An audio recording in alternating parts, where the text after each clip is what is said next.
Good evening, ladies and gentlemen. Welcome to the Timberlane Regional School Board meeting of January 18th, 2018. I will call this meeting to order at 7:02. Mrs. Belcher, call the roll, please. Peter Buelow. Brian Boyle. Here. Stephanie Doobie. Here. Kim Farah. Here. Donna Green. Here. Dan Guide. Here. Sue Sherman. Here. Gregory Spiro. Here. Kelly Ward. Here. Seated at the board table this evening are the Superintendent of Schools, Dr. Earl Metzler, and Student Representative Brian Lavoie. The presence of other district administrators as well as Timberlane Teachers Association officers will be reflected in the meeting minutes. Okay. Please rise for the pledge of allegiance. Mr. Lavoie, help us out. I pledge allegiance to the flag of the United States of America and to the republic for which it stands, one nation, under God, indivisible, with liberty and justice for all.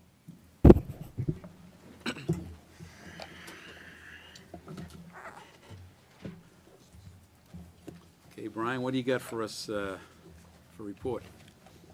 All right, so I have a few things. All of the elementary schools, except for, as of right now, actually not all of them, half of them, have done their winter concerts, the elementary school like winter concerts at the PAC. So Sandown North was on the 16th of January, Pollard was on the 8th, Danville's was on the 10th, and then Atkinson Academy has theirs coming up on the 22nd. So down at the PAC, their little elementary school, their performance stuff they've been working on probably for most of the year so far. We also have, down at the middle school, the Geography Bee was rescheduled up to the 23rd of January, so that'll be happening next week in the PAC again. I believe it's 8:15 or 8:30. And then up at the high school, we have this week is our midterm week. And because of the snow day yesterday, or the blizzard bag day yesterday, we're pushing them back another day, so coming Monday, we're also having midterms. And then this past weekend, the 13th of January, up at the PAC, was the Chamber All-State Festival, which we usually hold every year at the Performing Arts Center here. It's where the top first or second scores of all the different instruments and stuff like that come together. So it's like I believe it's usually top 1, 2, or 3 from certain things come together and do a performance there. So it's a great opportunity for our facilities to be used by people from all across the state. So it's kind of like a mini all-state festival kind of here at Timberlane. Other than that, that's all I have. Thank you very much.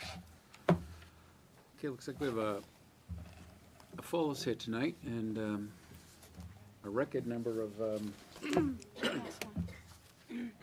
one. Okay. A lot of people want to speak. We'll just take in no particular order. Jennifer Silver.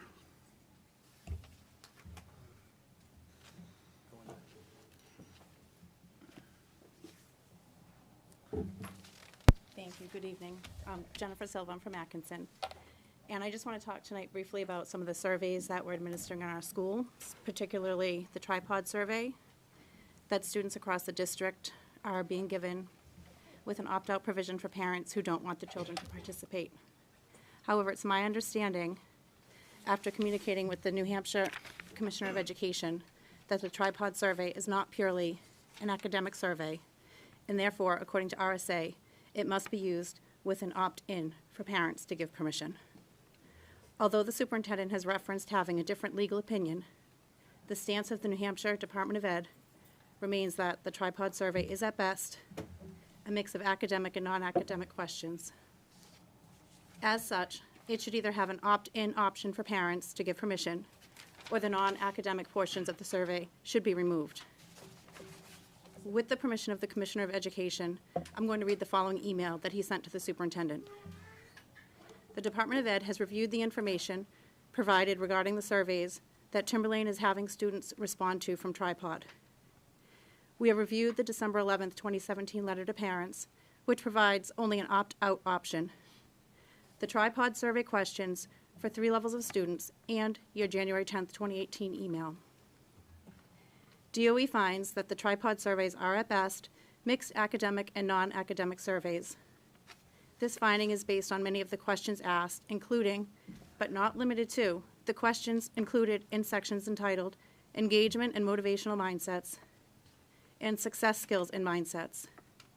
We find that the December 11th letter to parents does not comply with RSA 21-N:11 or the technical advisory issued by DOE on September 15th, 2017. As a result, Timberlane should either remove the non-academic questions, including the questions in the sections entitled Engagement and Motivational Mindsets and Success Skills and Mindsets, or reissue the parent letter, including an opt-in notice. DOE is very concerned regarding Timberlane's actions implementing these surveys, as you stated in your January 10th email, under the current circumstances, and believes that Timberlane should end any further dissemination of these surveys until non-academic questions are removed or parents are provided with the proper opt-in notice. So that's where the email ends, and I understand that this district is in contract with Tripod through the year 2020. So I really think it's important that we try and come to an agreement for the remainder of this year for the middle school students that still are going to be taking the survey, and in the future regarding the implementation of the survey, if we as a district still feel like it's of value. It's my hope that this district will not be wasting additional taxpayer dollars to further engage an attorney, but will instead work towards an amicable agreement that brings us in compliance with the law. I do hope for an honest and open discussion here as it relates to this topic so that the public can see the deliberation at a school board level. Thank you. Thank you. Thanks, Jen. I'd like to move that we make public the attorney's letter that was sent to the Commissioner of Education in response to this email that Mrs. Silva just read. I'll second that. Discussion? No secret there. We get any concern about making it public? Oh, I don't have any problem. The commissioner doesn't have jurisdiction and Yeah. misquoted the law. Yeah, I don't think there's any problem with making it public. Okay, I'll take a vote. So you're talking a letter from our council to, which letter referring to? Well, I think it's Superintendent Metzler's counsel, Okay. Mr. O'Shaughnessy, to the Commissioner of Education, Frank Edelblu, on January 12th at 4:43 p.m. Okay, well, let's, The whole chain. okay, the whole chain? That's fine. That's fine. That's fine. No problem. There's really nothing to hide here, so. Okay, all those in favor of releasing? Opposed? How many are opposed? Can you do that again? You did that very quickly. All those in I missed favor? you. What did you say for first? Opposed? Thank you. Got it? Okay, I would like to read that letter. No, not here. That's not in this part of the meeting, here, Donna. So we're right now delegates and individuals. We can do it later on, that's fine. Ryan Richmond, TTA.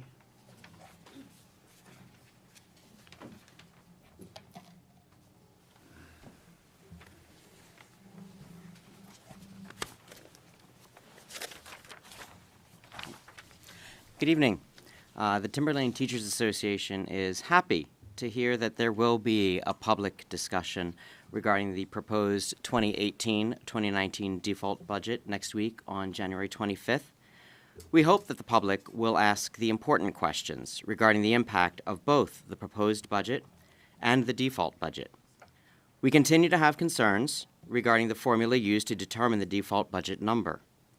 No explanation was given about the development of the default budget, the school board's rationale for one-time expenditures, or how they will meet continuing contractual obligations, nor was a vote taken to approve any changes in one-time expenditures or continuing obligations.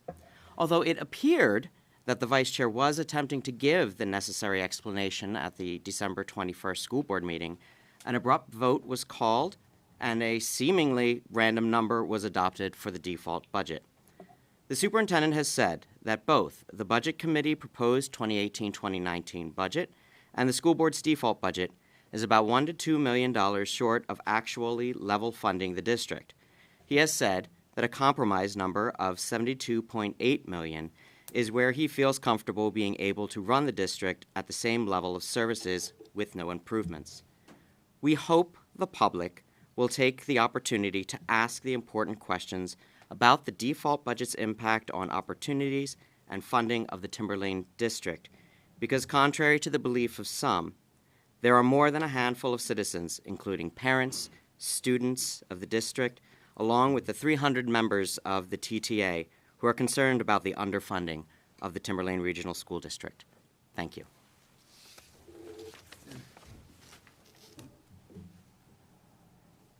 Nola Whitman.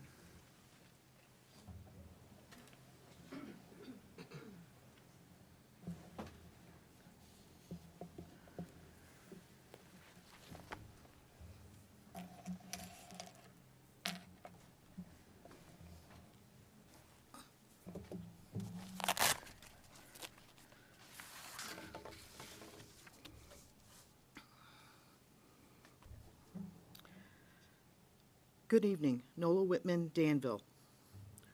From the New Hampshire Right to Know Law, 91-A2, Part 2, meetings open to the public. Anyone, not just local residents, must be permitted to attend any public meeting. They may take notes, tape record, take photo, and videotape. On December 13th, 2017, I attempted to live video a portion of the TRSD School Budget Committee meeting. On December 14th, 2017, that video was posted to Facebook on the page Speak Out Timberlane. During that meeting, 3 individuals stood directly in front of me, which blocked my view and hindered my recording. While I was hoping for a discreet explanation or apology for their actions, at the December 21st, 2017 school board meeting, and you may reference video recording at 2242, Dr. Roxanne Wilson suggests a complaint go through policy KEB, public complaints about school personnel. From policy KEB, paragraph 2 and 3. Whenever a complaint is made directly to the board as a whole or to a board member as an individual, it should be referred to the school administration for study and possible solutions. The individual employee involved shall be advised of the nature of the complaint and shall be given every opportunity for explanation, comment, and presentation of the facts as he or she sees them. If it appears necessary, the administration, the person who made the complaint, or the employee involved may request an executive session of the board for the purpose of further study and a decision by this board. Generally, all parties involved, including school administration, shall be asked to attend such a meeting for the purpose of presenting additional facts, making further explanation, and clarifying the issue. Hearsay and rumor shall be discounted, as well as emotional feelings, except those directly related to the fact of the situation. I present to the board, in accordance with policy KEB, a formal complaint against 3 individuals who are currently employed by TRSD. Attached to my complaint is a copy and paste of mission statements and bullying prevention program guide from a few schools within the district. I see the words and phrases respectful, responsible citizenship, demonstrate leadership, community, partnership, respect, and to instill in every student a sense of their own personal value and self-worth. Thank you for your time and consideration on this matter. I have the complaint. I'm happy to take that for you, Nola.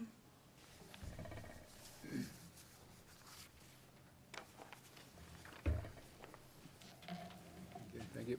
Rob Collins, I trust that complaint is going to be circulated to the board. whatever the process is, whatever that policy is. KEB, policy KB, whatever that is, we'll follow it. Collins. Good evening. Thank you for letting me speak tonight. First, I just want to echo what Mr. Ryan Richmond said. What comes from this boardroom and from this table projects out to the entire district, and everyone hears it. It echoes across the district, all the staff. And when I read the quote this morning that there are only 2 or 3 people concerned about the default budget, the blatant disregard for the employees here, where the union president, vice president, has been before you several times discussing their concern, representing hundreds of employees. On top of that, there's 4 board members here who had concerns about the default budget and voted against it. So for you to say that there's only 2 or 3 individuals in this district concerned about the default budget clearly is not correct. Second, I got my right to know request fulfilled. Thank you for approving it. I picked it up tonight, and there was a memo attached to the letter that was handed out December 21st about the default budget, and I'm not sure that everyone on the board received it. But in there, it discusses in detail about personnel and contracts, and at the end of it, there's two sentences that the board might be interested in. And it says, "A word of caution, however, when a board does not follow the definition of default as it is written in the law, it will quickly find it will need to make up new rules not found in the statute." It also goes on to say, "Also, a board should note that on the form to disclose the default budget, the board is required to certify under the pains and penalties of perjury that to the best of their belief, it is true, accurate, and complete." So I apologize if you did receive this, but if you haven't received this memo, I think it's pertinent that everybody does see this information. Thank you. You're welcome. Well, just so you know, they did receive it, okay? Everyone received it. And everything this board has done under my chairmanship is 100% legal. Surprises some people, but there's been now 4 or 5 New Hampshire lawyers weighing in on it. 100%. 100% legal by state law, state RSA, and that's what we'll continue to do. That's We will great, not- 'cause then We're not going to break any laws. At the public hearing, you'll be able to answer all the questions we have. about the It's default not a problem. Here's what we're going to do, people. We're going to do more for the people than you ever did. You sat on this board for 9 years, sir. You sat on this board for 9 years and you didn't do anything. Just don't, Brian, don't. Mr. Incredible. Well, I'll remind you, I'm a private citizen now. I know you are. Congratulations. I'm not an elected official. Mr. Garone. Sorry for the outburst, people. It gets a little frustrating. People throw fairy tales. Hi, Board. Thank you for allowing me to speak. Michael Garone from Sandown. First time I've been here, but I just had a request. We sent a request for a non-public meeting, Okay. and Now, I'm just going to caution you. You have the right to do what you're doing here. I'm going to caution you, part of the process. sir, here- you don't even know what I'm going to say. I know who you are. I received a letter from you. Are you the gentleman who sent me the letter? Yes? Is it about that topic? It's about multiple topics. Okay. Go ahead. I don't want to hurt your rights. That's why go ahead. Okay. Can I just interject here? Stop me if I'm incorrect. What the chair is referring to is that there is a process. The board is part of that process. If you speak to that process and the board the board may not be able to hear further discussion on this topic. Is that fair to say? That's accurate. The minute the topic is broached with this board is no longer part of the process. I don't believe that, and furthermore, Well, if it's the case that it's true, then you can go right to the State Board of Okay, Education. so go ahead, Mr. Arn. Go They ahead. don't have jurisdiction either. Okay, what I I'll was... help you out. Go ahead. Okay, what I was trying to do for clarification of the rest of the board, they may not be aware, I was asked for a non-public breakout session to discuss a couple of issues that I believe should have been brought to the board, and I was indicated that they were not from school board team, from the SAU team. I was hoping for some clarification on those procedures and perhaps some input from the board as a whole. And I don't know if my letter was received by the entire board or if it was just received by the chairman. And I was hoping for some clarification on those issues. And I didn't want to bring up anything pertinent to it in public, but I know that you're aware of the content of the letter, and I didn't know if the rest of the board also received copies of that. So that's my only request. And if I've gone astray of where you thought I did, I apologize, and I thank you for trying to direct me from there, but I was trying to keep it as vague as possible and just looking for clarification from the board as it's part of the procedure, is my understanding. I think so far you have, but again, I'll That's my request. again, That's, okay, that's my We're gonna- request. okay, thanks. So, his request is for a non-public. So I make a motion that tonight we have a non-public on the basis of his request. He's here, he's asking for a non-public, and we should respect that. So I have a None of us know motion. what anything it's about right now. Well, then you have to go into non-public to find out. And that's not a good idea. And Our attorney's in the other room. He would advise against it if you'd like to have him in. he's not our attorney, he seems to be yours. Oh, Donna. Out of Donna, order. Donna, Out of order, Donna, Mrs. Green. Donna, he's the Timberlane School District Attorney. That's who he is. Is the letter in the file correspondence, Brian, or was it just I would not, The letter was addressed to me, and do we, as the chair. Maybe, I don't remember. Maybe, if but maybe or not. I- It's not for public disclosure, but Right. it So would've I been didn't, different. I mean, the rest of us don't, we didn't see it, so. So in defense, the rest of the board does not know the contents of this, and nor should they, because we would be part of the Correct. appeal process. I have a suggestion with regards to this. The attorney is in the other room. Yeah. Obviously, the chair and Mrs. Green are aware of this letter. I would like to suggest when we recess, that the two of you speak to counsel. So we've kept it out. It is not in the file. You don't think it's in the file? May I also ask a question? Sure. I know you don't listen, would you like me to come back Come over back here? so we can. Yeah, please, please. And I haven't needed to submit any documentation or paperwork to the board before. Typically, when we present something to the chair or to a member, is it shared with the entire board, or is it simply with the chairman, and they're the ones that perhaps get assistance of counsel, if be it, or whatever their response is? The response that we receive from the chair, or is it from the school board as a whole? And that's a question I don't know the answer Response you've to. received so far is from me, and after I conferred with the administration and got a first-hand look at what the Timberlane policy is on this process. And that's all I just played So right is by that the, the right by the general book. acceptance that the chairman makes the decision, or the whole board does? I'm not making accusation, it's a question. Or it can be either way. Came up before the meeting, and I guess if I'm gonna censured by my board for this, I can handle it. But all I can tell you is that I took your request and tried to return it as fast as possible, and then I did some homework and went to the powers to be, and I'm trying to help you out. Okay, thank you. I feel as though our request was misunderstood as far as the reasoning for the needing of the non-public hearing. I think I'll go with Dr. Farr's recommendation. We can't, we're gonna have come up very shortly here, there's gonna be a recess as the Budget Committee's gonna take over a portion of this meeting. And if we can do a 3-minute conversation with council, just by dumb luck, there's the school council is in the building.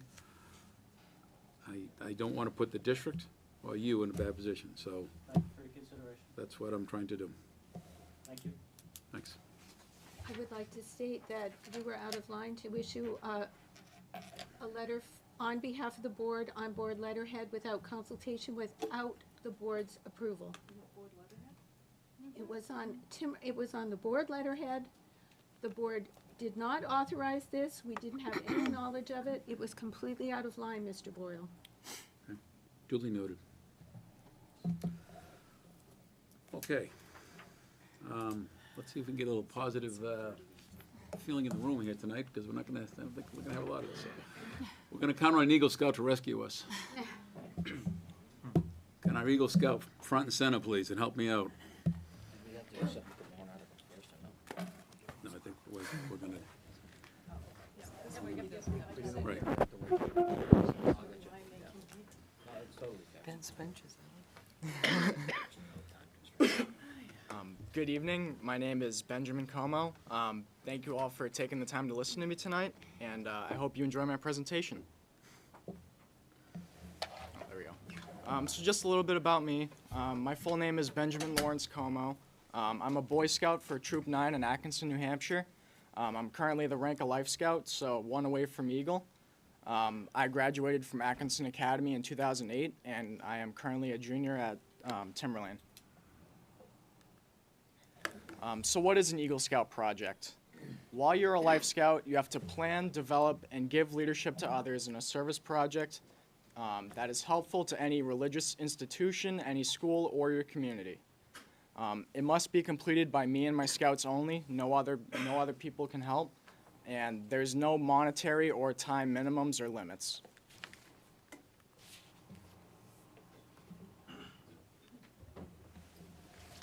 So at Atkinson Academy on their playground, for those of you that have been there, there's a big tree, and around it is obviously those 10 benches right there. The planks that are sitting on top of it are made of cedar, but they're kind of old. So my plan was to remove them and just replace them with new cedar boards. What's holding them up is just steel beams that are screwed in with nuts and bolts that I think I could remove pretty easily. So I'm not too worried about that. So it's really just a three-pronged plan. You know, remove the planks from their respective bases, acquire a new cedar board, treat it, and cut it to the length that we need, and then place it and secure it. This is just a gross budget.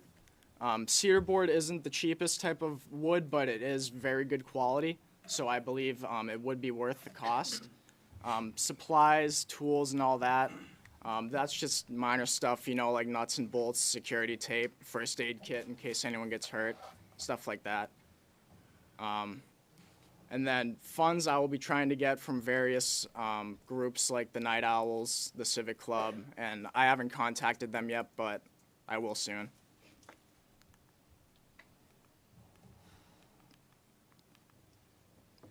Potential benefits, myself, my troop, and the community will be able to partake in community service. I get to demonstrate my leadership and growth as a scout and as a person. I get to give back to the school and the town that I grew up with. And the new benches, I think they'll be great for the students, and I think they'll be used a lot more, obviously, when they're brand new. And I think the biggest thing will be that it will potentially inspire others to do good, because, you know, they'll see, ooh, new benches with my name on it. It was an Eagle Scout project. You know, other kids may think, oh, wow, this is awesome. I want to be like this kid one day, or at least hopefully. And that's basically it. Nice job. Yeah. Mrs. Sherman. Good job. Thanks, Ben, for bringing the project to us and to Atkinson Academy. I ask this every time a scout brings in a project. We've had quite a few since I've been a member of this board, and many since I've worked here in the district for 1,000 years. So I always ask the question too, and I'm going to ask it to Mr. Gary. Mr. Gary, Ben's going to do this project, and it will belong to the Timberlane School District once the project is completed. Yes. Are you assuring us that you will strive to maintain, repair, etc., this particular project going forward after Ben's project is done? So you're saying, so you heard it first here, Ben. The district is committed to maintaining the project, because that's the worst thing ever. Yeah. And we've had a couple of those that, you know, they've been around for a while. We've got some very old scouts now, and we need to continue to maintain those projects, whether it's a bench or whether it's a greenhouse. Observatory? Or an observatory, or a raised bed garden, or a sign. We want to maintain all that, so we thank you very much. Thank you. That's it. Nice choice of wood, too. Mrs. Green. So why weren't we maintaining it in the first place? You're asking me? I'm not maintenance. You'd have to ask maintenance. The benches that are there, that's not an Eagle Scout project, I don't believe. No, it's Timberlane property, isn't it? I think this gentleman Just- saw a need, it was end of life, right? So it would be something that the district would take on, and this gentleman stepped up and wanted to do it as part of the Eagle project.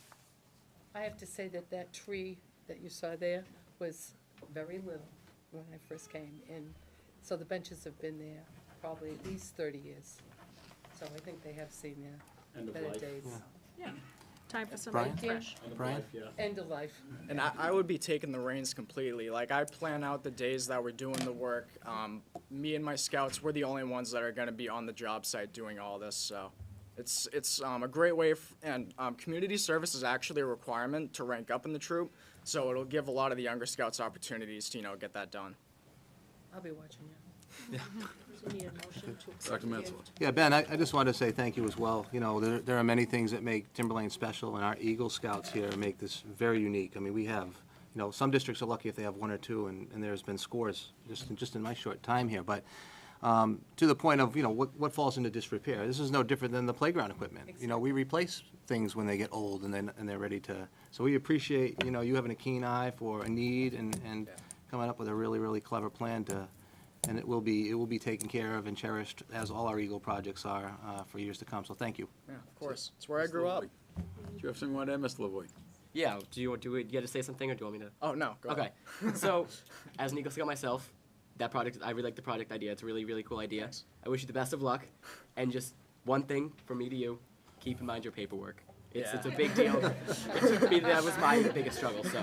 I already know. Yeah. If you're a Girl Scout, I'm a Gold Award winner. You don't have to do all that paperwork. Girl Scouts, a bunch of work, yeah. You gave the cookies away, didn't you? I did, I gave the cookies away. Yeah. Do you need a motion to accept the project, Mr. Boyle, or, Please. so moved to accept the Second. project? All those in favor? Great job, Ben. Unanimous. Nice job, Ben. Thank you very much. Thank you. Thank you you very for much. being here tonight.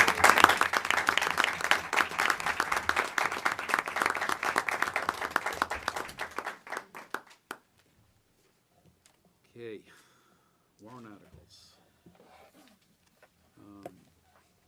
So we have warrant articles here as an agenda item.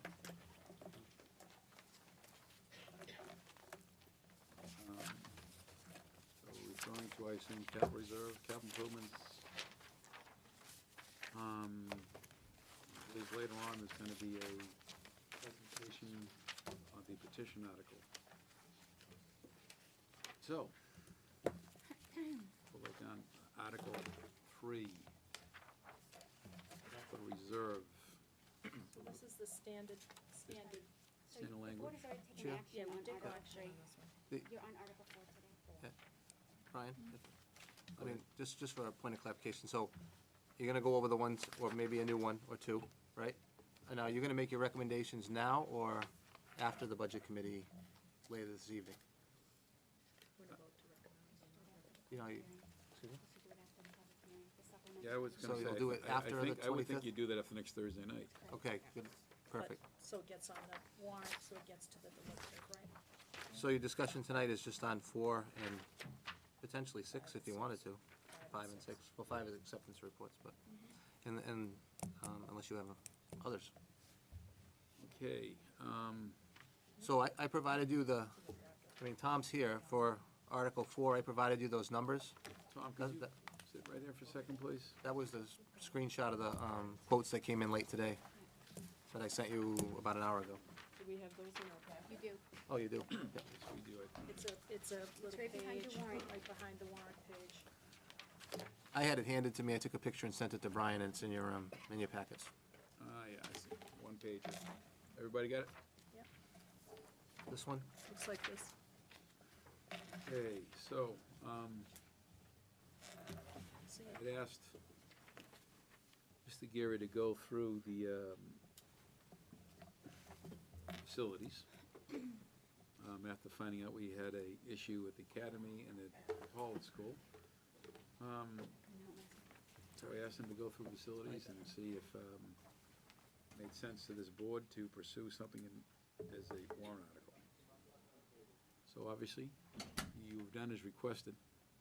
I'm looking at numbers here, and then I see a contingency line down here of 15%. So why don't you walk us through how you came across these numbers and The contingency or? the whole thing? Just why don't you walk us through what's going on there? So after we gave an update last week on the heating systems, and I believe we had talked to a contractor back in Atkinson. We do have boiler systems and heating plants that are coming up on that end-of-life stage. So we started, went school by school. We did omit the high school, only because right now we're in talks with the strategic plan, specifically with the high school facilities. And I didn't see anything on our life cycle chart that dictated that anything was up for replacement. So I will start off with Atkinson Academy. We have a budget estimate of $116,580. That is removing the single boiler that's coming up almost 20 years old, and replacing it with 3 smaller energy-efficient boilers. This would allow us to save energy on some of the shoulder months without having to run that one big boiler. So that's a total of 86,580. Pumps to circulate the water at 15,000, controls at 7,500, and electrical work at 7,500. Moving down to Danville, we have $80,656 worth of improvements, and that's replacing 2 of the HP Smith boilers, the sectional cast iron boilers that are there with energy efficient models to the tune of $65,656. Controls at $10,000, electrical work at $5,000. What's the age of that boiler? Most of these HB Smith that are listed on here are coming up on 20 years old. Okay, so the median life on a cast iron sectional boiler is 25 to 30 years under optimal conditions. With all different water types and lack of treatment systems in the past, I think we're on the low side of that, so about 20 to 25 years. At the middle school, we have $176,375 worth of improvements to the heating plant. We have three boilers at $87,976. Those are nearly 30 years old over at the middle school. Electrical work at $7,500. Controls, updating the pneumatic air controls that run the thermostats and the heating system there to go with direct digital controls, which would allow us better control and also better monitoring at $65,000. And pump upgrades at $15,899. At Pollard School, we have rooftop units for the gymnasium and the cafeteria at $80,000. The current air handler units are end of life. It's hard to find parts. This would be the best choice for that building. $12,000 worth of controls, $4,500 worth of electrical work, $5,000 for roofing for those air handler units because they're rooftop mount, and $50,000 to replace the boiler that we had an issue with this past winter. That's still currently down. At Sandown Central, we have $33,463 worth of improvements. That's replacing the HP Smith cast iron sectional boilers with 2 energy efficient models for $22,463, $7,500 worth of controls, $3,500 worth of electrical work. At Sandown North, we have HVAC balancing that is needed. We have multiple air handler units that need to be resynchronized after this amount of time of the building being open.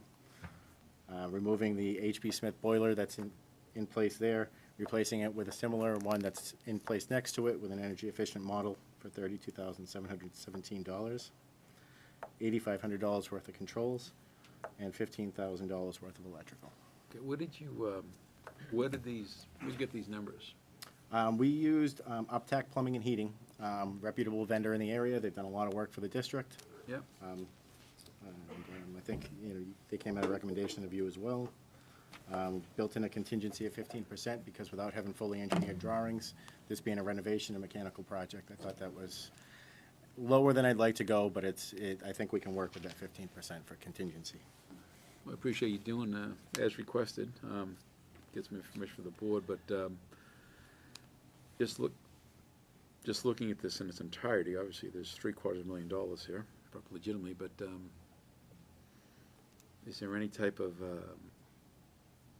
when you talk to Uptack, any type of ranking that they were more concerned about one school versus the other school? And well, I've broken it down into 2 tiers based on the life cycle of the devices. So I have the middle school being absolutely, priority number 1, the oldest system. And then I also have the Pollard School being a priority number 1 because we have a boiler that's failed right now. Mm-hmm. We have no redundancy at that school, which is what it was built for. It was built to have 2 boilers. How old are the boilers in Pollard? They are, let me just check real quick. I want to say they're about 12 years old. That's not a very old boiler. Anyway, keep No, it's going not. with your priorities here. Yep. So you got 2 you put as ones, keep going. And then the rest of the schools, Atkinson, Danville, Sandown Central, and Sandown North, I ranked as Tier 2. So I had So the 2 rest tiers of are- priorities. Okay. But I feel that those schools would take a backseat to these 2 that I suggested as far as the priorities, when it comes to looking at it from a life cycle perspective. So So these are perfect examples of things that should be in a CIP, so we can plan the money going forward, not ask our voters on a warrant to approve, and I know we're not gonna, $750,000, knee-jerk reaction to some boilers failing. I'm very concerned about Paulette only having one machine working at the moment. As I am the middle school, it's always had a heating problem. 40 years of heating problems over there. So, I'm not sure about the knee-jerk reaction thing. That was directed at me. my opinion, Okay. should be in our CIP. Well, okay, well, my concern is, you are at the budget type of the year. And no matter what the voters pass for a budget in March, I can assure you, no one's ever built into a budget $500,000 for failing boilers. No, And we should that's- phase it in. That's why we're gonna be the first. So, that was, when something just happened because of this crazy cold spell we had, I just thought it was worth looking into. So, thank you. Mrs. Green? Thank you. How old are the boilers in Sandown Central? Those Sandown Central, I think everything comes around circa 1999, 2000 range. For all of these I HB Smith beg to- boilers. I beg to correct you, because I remember Sandown Central's boilers being replaced since I've been on the board. I believe that was one of the boilers. It was both of them. Redundancy boilers, It was right? both of them. It was Both both of of them? them. Yes. I remember that distinctly, because that was done a year before the school was proposed to be closed. One of them was replaced. Well, in defense of. I had 3 business days to get this I compiled. was gonna say, well, and that, and I don't know what the historical data you have, if you talk to Hughes or whoever, but you would not have, coming on board since July, you would not have the That's right. 12 to 15-year history, but I think the concern is, well, you've made an attempt here to prioritize this, but you just mentioned at the early part of your presentation, it's a 20 or 25-year, on average, product. And now we're talking about replacing one that's 12 years old. And Two and Pollard are only about 10 years what's this old. thing? I So don't is it a maintenance understand. type issue? What's going on here? As far as I've seen, analyzing the maintenance record, all the preventive maintenance has been done, been followed to manufacturer specifications. But sometimes things happen in mechanical systems. Yep. Kim? You know, I was in agreement with the chair here initially, because part of the reason that this came forward was that we had a relatively large, what I thought was relatively large bill for repair of a system that, it's like your car. Do you pay the $2,000, or is it time to say goodbye and invest it in a new car? Sure. That's kind of where this came from. I am flabbergasted that we're looking at over $700,000 and this is not directed at you. So don't, this is a global, that we're looking at over $700,000 in heating, HVAC systems that the CIP committee has not been made aware of. Our CIP goes out 5 years, and I had no idea that there's any heating issue within the district. Mrs. Sherman, do you agree? I didn't bring my big book of all CIP things. I do not remember hearing. It's way out if it's, yeah. Not a one. Not one. This is past- beyond, I don't even know the correct word Past to the use. scope. So I would like to say how I view this. Not directed at you, Mr. Gary. I see this, well, you know what? The budget is tight this year because it's flat. So how can we pervert the system? No. That's And ridiculous. squeeze We're in not going down that road. No. $750,000. Point Well, of order. Stop. No, I Donna. know the floor, and it's my opinion, and I'm obliged to express it. I think it's a ploy.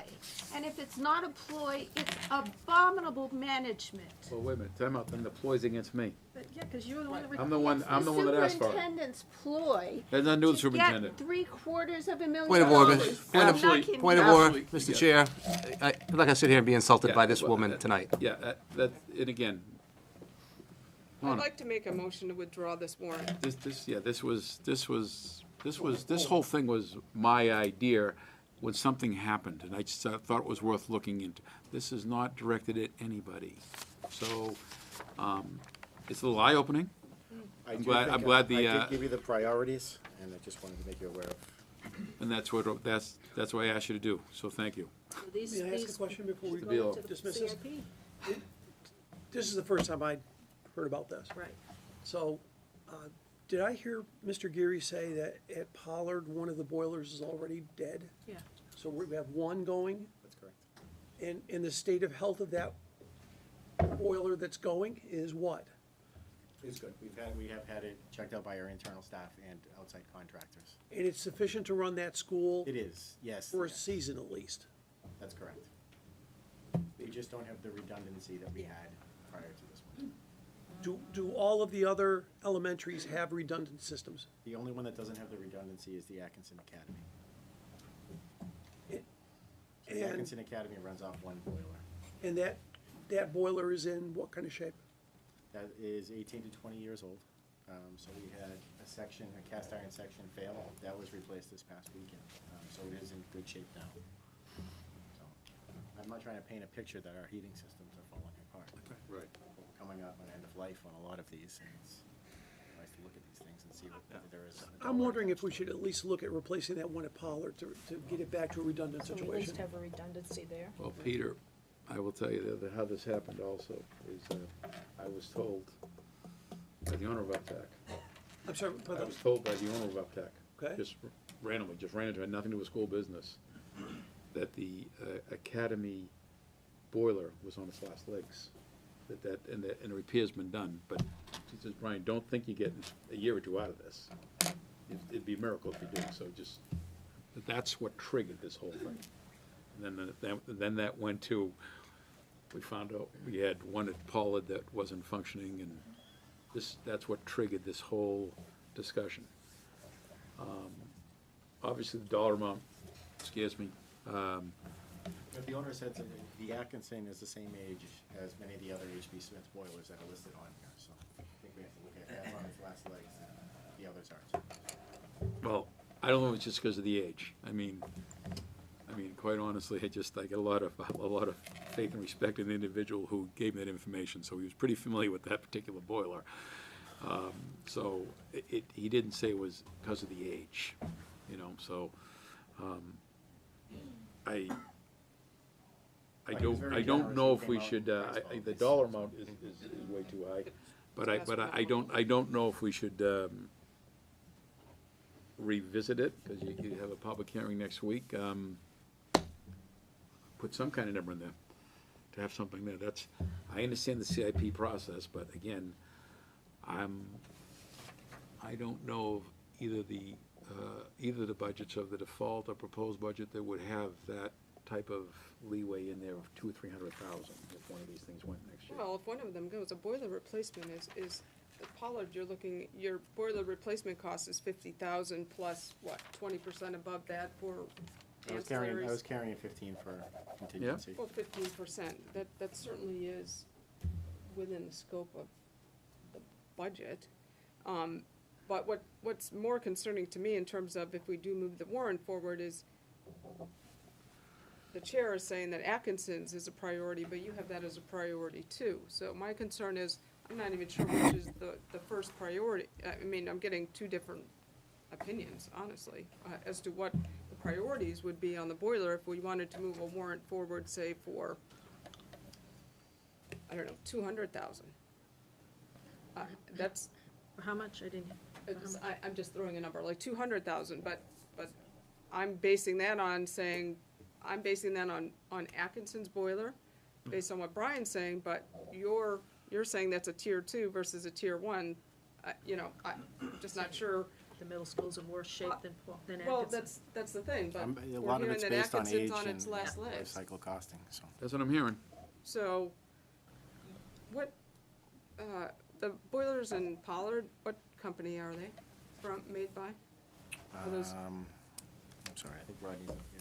I just want to make sure I don't buy one from that company. It's a personal thing, sorry. Hydrotherm. I buy Wilton. I will. Yeah, here. Well, if you were the middle school did too, and they've got 30 years out of it. Exactly, so- that's why I buy those, I want to make sure no one buys a. Brian? ones in Pollard. If I could? Please. Here's, contrary to Mrs. Green's twisted imagination, I know, I'm just saying, this is obviously not my idea, and I'll tell you why. If you were to ask to replace a boiler at any one of these particular buildings using this article and it was to be voted no, and it was to fail, no means no, you wouldn't be able to replace the boiler in the year even if it failed. So it's a Well, little if risky. it's a safety issue, you would have to, that would override that warrant. It would complicate things. I would suggest if this is a priority, that you budget for it. Yeah, that's why, and again, I'm in favor, I understand the rationale, and I was initially in favor of putting a warrant forward. Again, last minute things just usually don't work out, and I'm more than willing to say, I want to remove it. And put money add some money someplace? So just adding a little bit of money, or you think? That's not up to me, that's in the that would be BudCom's decision. Well, not their decision. If you want to recommend Make a them recommendation. to do it, then that's fine, but I mean, At this point, I wouldn't make that recommendation, me personally, no. Yeah, we'll probably have a similar effect, probably better chance of passing, quite frankly, if we put in the operating budget. Okay, other members of the board here, thoughts?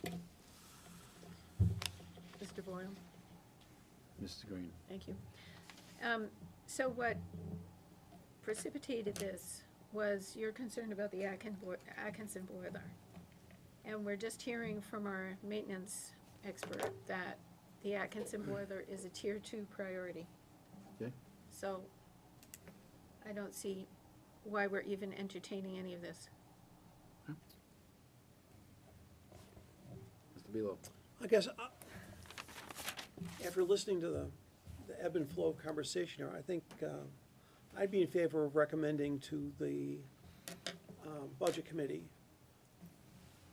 that they budget something like, I don't have a hard and fast number, I don't even have a calculator out in front of me, but something on the order of $300,000 to allow Facilities Department to replace 2 of these boilers, and I would rely on them to decide which 2 could A, rise to the level of needing replacement, and B, has a priority, and can fit within that number. so what's the number you're suggesting? I'm suggesting 300,000.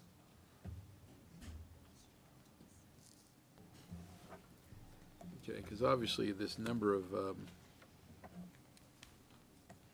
725, when I see stuff like roofing, you're not, what is that? If you put a rooftop unit on, you have to Okay. replace the curb and you have to make So it's part of the, penetrations. okay, it's part of the system, okay, I got you. Thank you. So if we do about half of that and look, and as a board, consider that either next year we do another part of it, or the year after that, we do another part of it. But we've had some forewarning, we all say our prayers, nicely, that, Well, I just it's a want to, reasonable approach. But yeah, I agree with it, that 707.25 is a tough nut there. it's a big nut, and I just want to make sure there's, just again, I think it was this cold weather that showed us if we had a problem that we didn't think we had. So I think it would be wise to, we'll talk to the budget committee about putting some money in the maintenance line. Kim? Well, as you said, it appears now we have a problem on major systems that we weren't aware we had. We have another problem in major systems that we weren't aware that we had, which is the PAC. We're looking at what, close to $800,000 there, correct? We have some major problems. You're talking about another project, not this project. No, but I'm just trying to talking stay about. on this project. Yeah. I think you're referring to No, the wall the- system. I'm giving you a bigger picture here. Uh-huh. We have major, this is, all of a sudden, I went from not thinking we needed anything in boilers to now thinking I'm needing $750,000 within the next 3 to 5 years. Not an understatement. I'm going from thinking I need 0 on the path to now I need $800,000. What is the next big surprise gonna be? That's a rhetorical question. That's concerning. Won't be a Do we surprise have? if we tell you ahead of time. I know, don't tell me ahead of time, but my guess is. How I'm many gonna Eagle find Scouts can we another get? We need some more Eagle Scouts. Where are you all? I'm not trying to be, this is incredibly concerning to me that I, as a board member, had no idea that there's potentially millions of dollars out there that we're not aware of. We need a complete, what's it called? A life cycle, somebody help me out here. A life cycle inventory It's of all existing, major systems. existing conditions, yeah. We've been doing Yeah. that. Why don't we have one? I'm sorry, you're new. No, we Why do. don't we That's, have that's one? what I built a lot of the age calculations based on. So we spent Do a we- few do months we have assembling one? that document. But I think it's gonna be part of a bigger document, a facilities master plan going forward. And that's one of the strategic plan goals, that we've been working on. Again, so. And that encompasses the CIP, all of the things we talk about in It- one book. Again, this is why I understand what you're saying, Mr. Belo. I am for withdrawing this. We need a master plan before we start throwing money, sorry, willy-nilly, because Right. that pack wall might be the major thing next year. I really don't know. And I'm concerned, now I've spent $300,000 on boilers, and I don't have the money to spend on the pack wall, or whatever the other looming thing is that I'm yet not aware of. Well, my thoughts are that 3 should become 2, and just, because it's a chunk of money. A couple $100,000 chunk of can money. I take mean, care of a lot of heating problems here. So, but I think we'll have to run this by the budget committee, and we can do that later on. You want a motion? Direct to- Danny, or? A motion to recommend to the budget committee that they add X, and I'm okay at 2. I'd be more 200,000. comfortable at 2.25. But I'm good with 2, Well, Brian. Let's go for 2. Okay. Let's go for 2. I'll make that motion, Can you tell me what the motion actually is, please? that the school board recommends to the budget committee to add $200,000 into the capital budget For boiler replacement. for boiler replacement. Well, I mean, they add the money, but it's our It's in the budget. That's why we're recommending it. We're- Boiler, boiler replacement and repair. Boiler work. Well, and if it gets moved around for other stuff, the bottom line is we're recommending. give a second. I second it. Mr. but Sparrow? Greg So wants Tom, to. with that 200,000, you would work in the middle school for us? Or the redundancy at Atkinson Academy? What would you be doing with Or the that? Pollard School one, or? Pollard School one, yeah. I think you're Just working curious on to it. see I would where think you're you- working on it fails. Pollard School will come first because we had a failure. Yeah, that's right. And then from there, I'd move on to the middle school based on age. Okay. The failure, but Atkinson's we were able to repair, so That's that's correct. working. That's correct. Okay, I'm just Yep. trying to get all of this. I'm reading this warrant, and back to the superintendent's point, if we put this in, and it's not even saying which boilers, which schools, and we have a boiler fail, and this fails, I don't think we can do one at any school. That's what I mean. Yeah, right? but this That's is why I a- want for the that- budget. That's an why old, we're that's asking an the old budget committee discussion. to put it in the This- budget. We're talking about putting it actually in the budget. Sorry, I get it. Yeah. Recommending. So we got a motion on the floor, right? So there's a motion on the floor to recommend the budget committee put $200,000 in the budget. All those in favor? Opposed? And therefore take off this suggested warrant article. That's correct. Yes. Move Article 4. Strike 4. Strike 4. I don't know if you need to do anything else tonight, unless you wanted to discuss, if you wanted to discuss 6, or you can, that's No, going to be discussed. no, I don't. I don't wanna discuss I understand this presentation. I understand we want to go into a Recess. recess. Are they here? Budget committee people here? I would like to take a vote on removing Article 4, please. Oh, you wanna, Okay. What's that? but did we It's not- vote you never- to put you it didn't- on there? You didn't vote, you don't need to vote to remove it because you didn't vote to put it there. Kathy did that as a courtesy, so you'd have I language. want to put it in. I would, I Also wanna make a put it motion. in. I make a motion that we keep Article 4 and we fill in the blanks. With what? Oh, get a second, and we can discuss it. Well, I'd first like, Okay, the motion is noted. I'd like Fill in it the to blanks be with separate. zeros? Fill in the blanks. I'm sure. You're making a motion to keep Article 4. Yeah, Yes. to not strike it. Okay, I'll second it for discussion. What are Thank you. you doing here? Well, because I don't think it should be in the budget, and I think it should come out of the capital reserve fund. And if it happens to fail, and we need money for a boiler and we don't have it, we can easily go to the state, and they will allow us to withdraw money from our capital reserve fund. And we also have the fund balance retention fund to draw on. There's no need to be adding money to the budget. Even if this article fails, we have reserves that we can draw on in an emergency. Isn't the retention fund under 200 grand right now?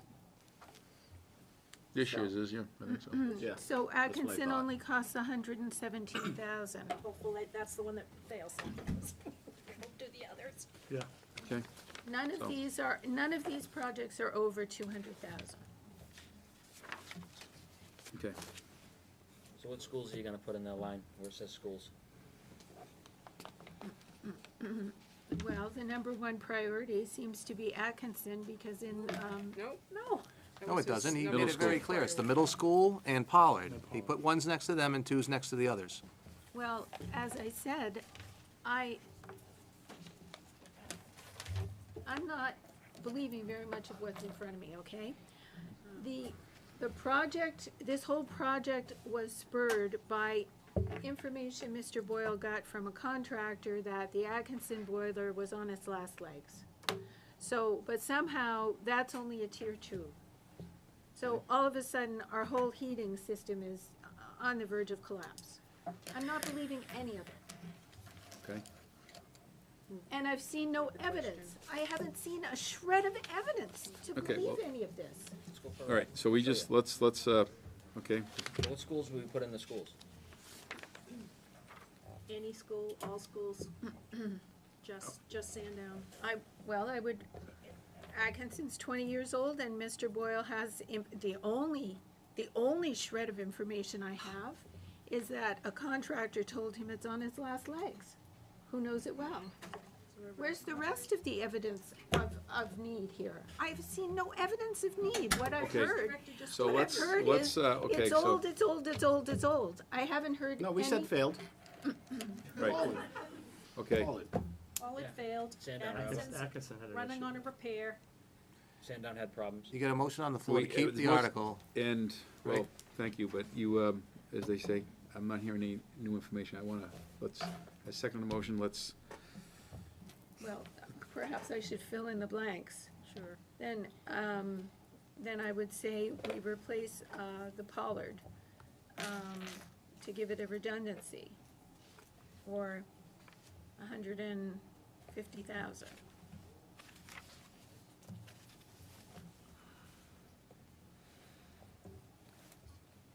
Well, I would suggest upping that value if you're gonna do it by 15%. For contingencies.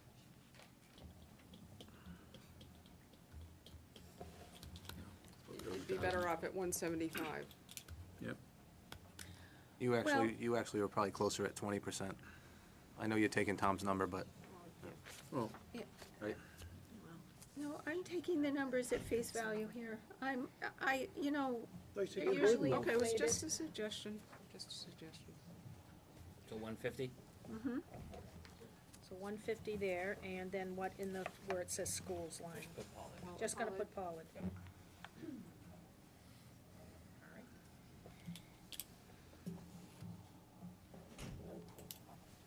And where it says same amount, it would be 150, right?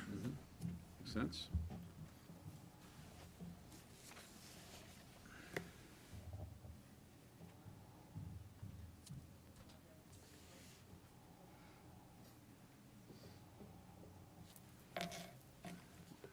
Okay, all those in favor of the Article 4, as proposed here, 150 for Pollard. Say aye.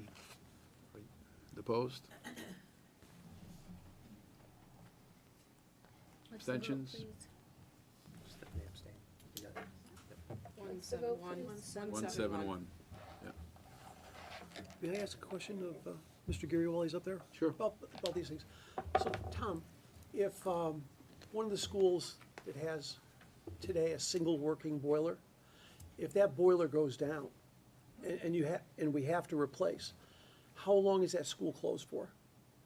I would estimate probably a day, because we have the contacts to be able to trailer in a portable boiler if we needed to.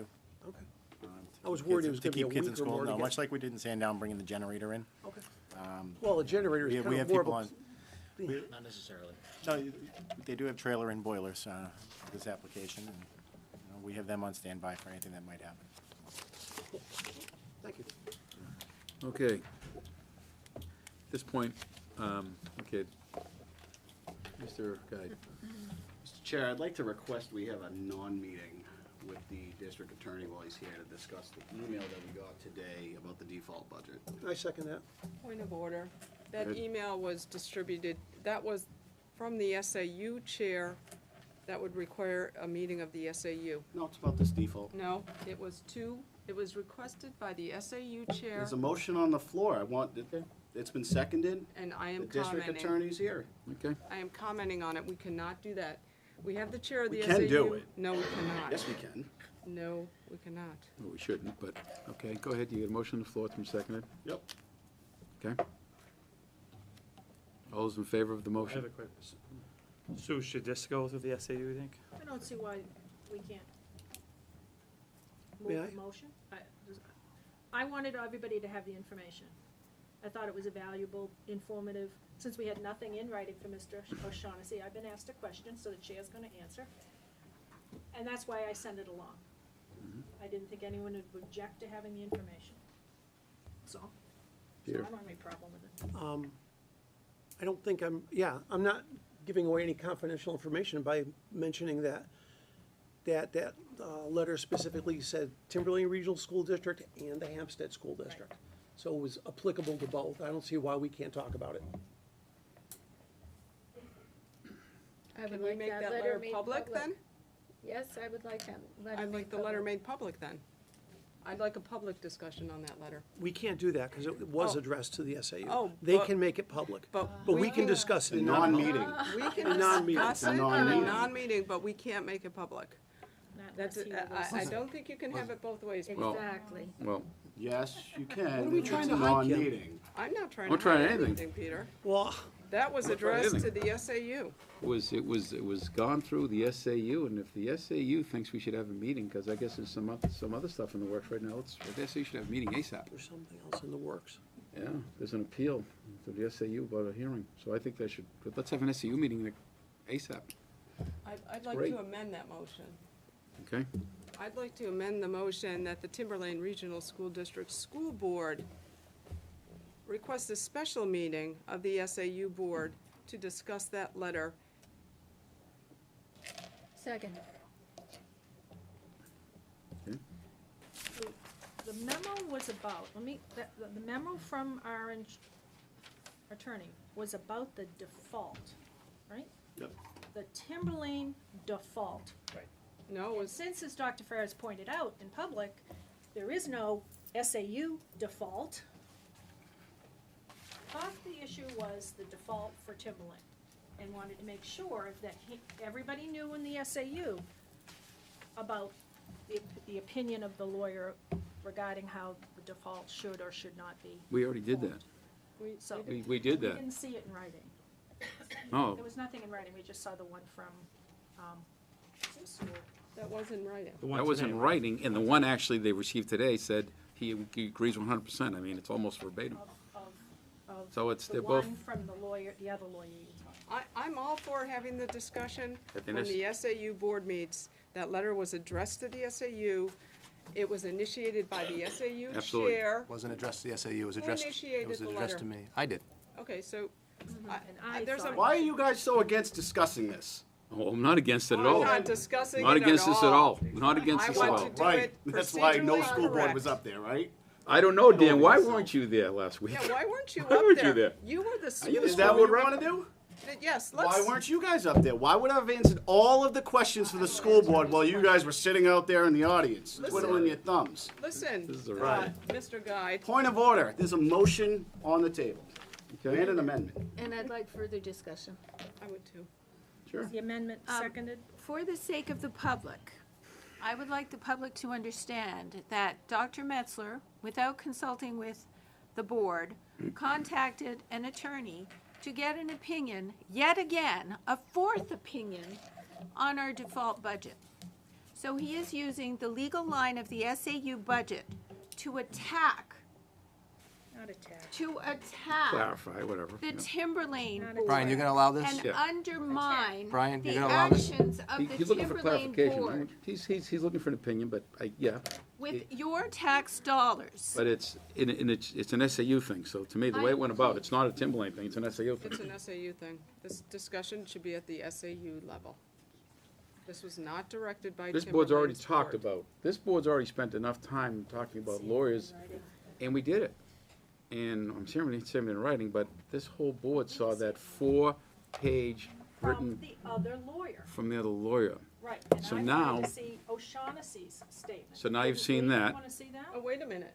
I thought that was the superintendent. Are I you now, was oh, happy to you see it. wanted to see, so I you was happy to requested? no, I did not request it, but I was happy to get it this morning and thought, oh, why doesn't the whole board see it?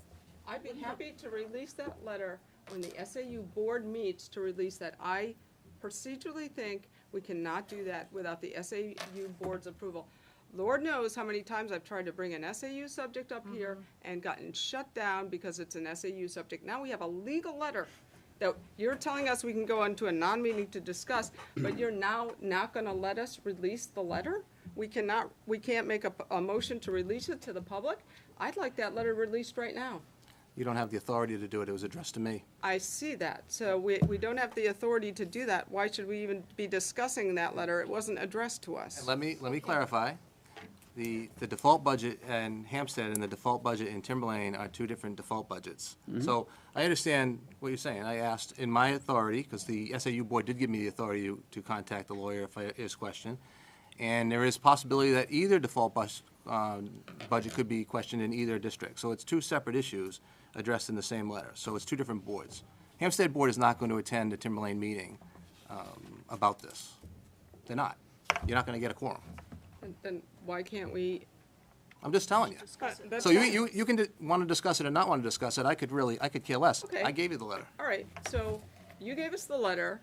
The SAU board, it's not the SAU's board's letter. You can publicly release the letter right now. If You I have wanted it. to, yeah, if I wanted to. Well, do you not want to? No, I'm not releasing the letter. You're not releasing the letter. Okay. Oh, my goodness. Okay. But I'm trying to hide something in the default budget. Why aren't you Okay. releasing the letter? This shows that the client attorney privilege is with the superintendent and O'Shaughnessy. O'Shaughnessy is not this board's lawyer, he is not this district's lawyer, he's a lackey of the superintendent. Wait a minute, time out here. Again, Time now out. you're tarnishing someone's Disparaging public them. opinion. Time out. Mrs. Green, you're way out of line and you're out of your mind. Out of Time your out. mind. Let's call So, the time out. amendment and then call the motion. All right, what was the amendment again, and did it get seconded? I'm trying- The amendment was seconded. Could you read back the amendment, please? Dr. Farah motion to amend that the Timberlane Regional School District School Board request a special meeting of the SAU Board to discuss the letter, seconded by Mrs. Green. Okay. All those in favor? So Sue, there's no recourse, the SAU would be out of this, even though the letter. It's not our default. And Hampstead's not coming. All those in Spoke to favor? the chair. This is a vote to amend. To amend. To amend. 2, 3, 4. Okay. Opposed? Okay. Now you're back to original motion? What do you want to do? Which was, To have a The original non-meeting. motion is to request a non-meeting with council regarding the email sent to the board members that was made by Mr. Guy and seconded by Mr. Beal. Well, it wasn't to request it, it was to have it. To have it, Oh, yeah. to have it? I Okay. apologize. All those in favor? To hold. Opposed? 1, 2, 3, 4, 5. Can you give me those who were, I'm sorry, you did it so quickly. Those in favor? Sue, Kelly, Peter, and Dan. Sue. And against were Brian, Kim, Stephanie, Donna, and Greg. Got it? Okay, let's fail, so we will know. Can I just comment on that? Thank you. I mean, there are line items that people are, that they do want to discuss, so I guess, is there a possibility to look at this before the next Deliberative meeting? session, or, Yeah. what do you mean? A deliberative session, or? No, before that, like before. I mean, do you, Dr. Massa, Next- can next you talk Thursday about night? the default tonight, like maybe later on, or? No, it's. The well, it's- attorney, Excuse sorry. me, time out, excuse me. Greg, the default budget solely rests with the Timberlane School Oh, I Board. understand, Well, I don't know why you're asking the super to talk about that. I'm just hearing a lot of. I know you're hearing a Can lot I, of can I it. finish, just 1 second? Okay, I just feel like there's some line items to just kind of go through again and just make sure that, and we'll do that. We'll do that next week. And for those watching home, how long have I been on the board? A couple of years? I'm not I just- discussing my tenure of the No, board. I'm just No, asking. the reason I'm oh, bringing this up is because, see, to me, I've been watching this for the last few years, and there's been never any discussion about the default budget. Now, 2 weeks ago, we spent 45 minutes talking about it. Let me, And- let me, And so it's a riot. It's so funny to me how people are going. You think that's enough time? hold on, let me. That's and then every other year, the business manager came in, and that was it. It was like 30 seconds, maybe not even 3 minutes ever. Mr. Chairman, It's a riot. Absolutely. Let me just finish, let me finish. I feel comfortable with the vote that I made for the default budget. I feel good about it. I'm just saying, Yeah. if there's a couple line items that Dr. Metzel wasn't here during the default budget Okay. discussion. Yeah. Attorney Dowd just seemed like he was, it was his first time doing this. And to me, I just want to make sure, I feel good, I like the vote. I'm just saying, if there's anything they want to still add to the discussion, because Dr. Metzel wasn't here, or Attorney Dowd wants to make some comments that he didn't make that night that he wished he had, just to make sure before we go to the last phase that we're good, that's all. Doesn't have to be tonight, maybe we call a special meeting, or if it's doable, or, I don't know, Dr. We're not Metzel, going what to do do you it think? tonight. We have no, I don't, that's, He's gonna let me answer. Can I answer? go ahead. Can I answer? Yeah, as far as the default budget goes, and I've shared this, so if it's okay, I do believe there are several lines that are tremendously underfunded. I believe special education's underfunded. I believe transportation, and when we eventually were analyzing the bids, that's underfunded by about $500,000. So there are some lines that need to be addressed in that default budget. Whether this board is willing to do that or not, that's entirely up to you. I get that. But if you're asking my opinion, I don't believe that default budget is adequate in regards to some lines. And Attorney Dowd is prepared to go line by line, because that was a goal that you voted on and asked us to do. So he's done a line-by-line default budget. You went 2 lines, and then you rushed and made a motion to accept the bottom line number without going line by line, justifying the expenses. So, Attorney Dowd was willing to have that discussion and to actually clarify and justify what one-time expenses are, your definition of them, and remove them. He came with a working document, and I think he was dismayed at how quickly it was done, and didn't believe that there was really any consideration given. He is the business administrator, he is the expert that you've hired to do this work. He is a person Chairman, that I'd like knows to make that. a motion. Don't interrupt me, that I have the floor. superintendent I have the floor, don't interrupt me. Finish, Donna. You don't need to be rude, Mrs. Green. Donna, please. You don't need to be rude. Come on. I know it's by nature. but you Listen, don't. listen. Go ahead. But Attorney Dowd is prepared to go line by line, like you directed us to do, and for you to clarify and what you believe one-time expenses are, and he can justify what his numbers are, and you can have those discussions, if that's the pleasure of the board.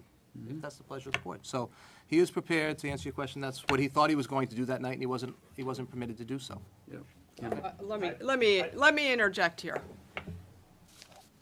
I was prepared to go line by line on that default budget. I have that default budget to the most, to the function and object codes that you do.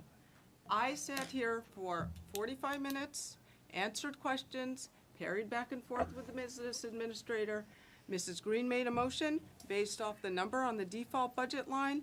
There was a second. There was no restriction on discussion on that. And not one member of this board who is sitting here now had one other comment to make. Oh, I made a comment. In fact, I addressed it to Mrs. Green. I said I was shocked, Mrs. Green, that after all your years on the board, when you wanted to go line by line and we were ready to go line by line, we got just a few in and a lengthy discussion on a few of those. You just immediately went to the bottom line. I know I expressed that dismay that you would want to do that. You did, Mrs. Sherman, but you then did not continue to go line by line. Mrs. Green just made a motion and you seconded it. I was ready to sit here all night, as I said. I would like to direct back to the superintendent that there are no incorrect lines on that default budget. It is illegal to increase a budget line without a contract in place. I know this is Mr. Dowd's first default budget, but it's not my first default budget. Okay.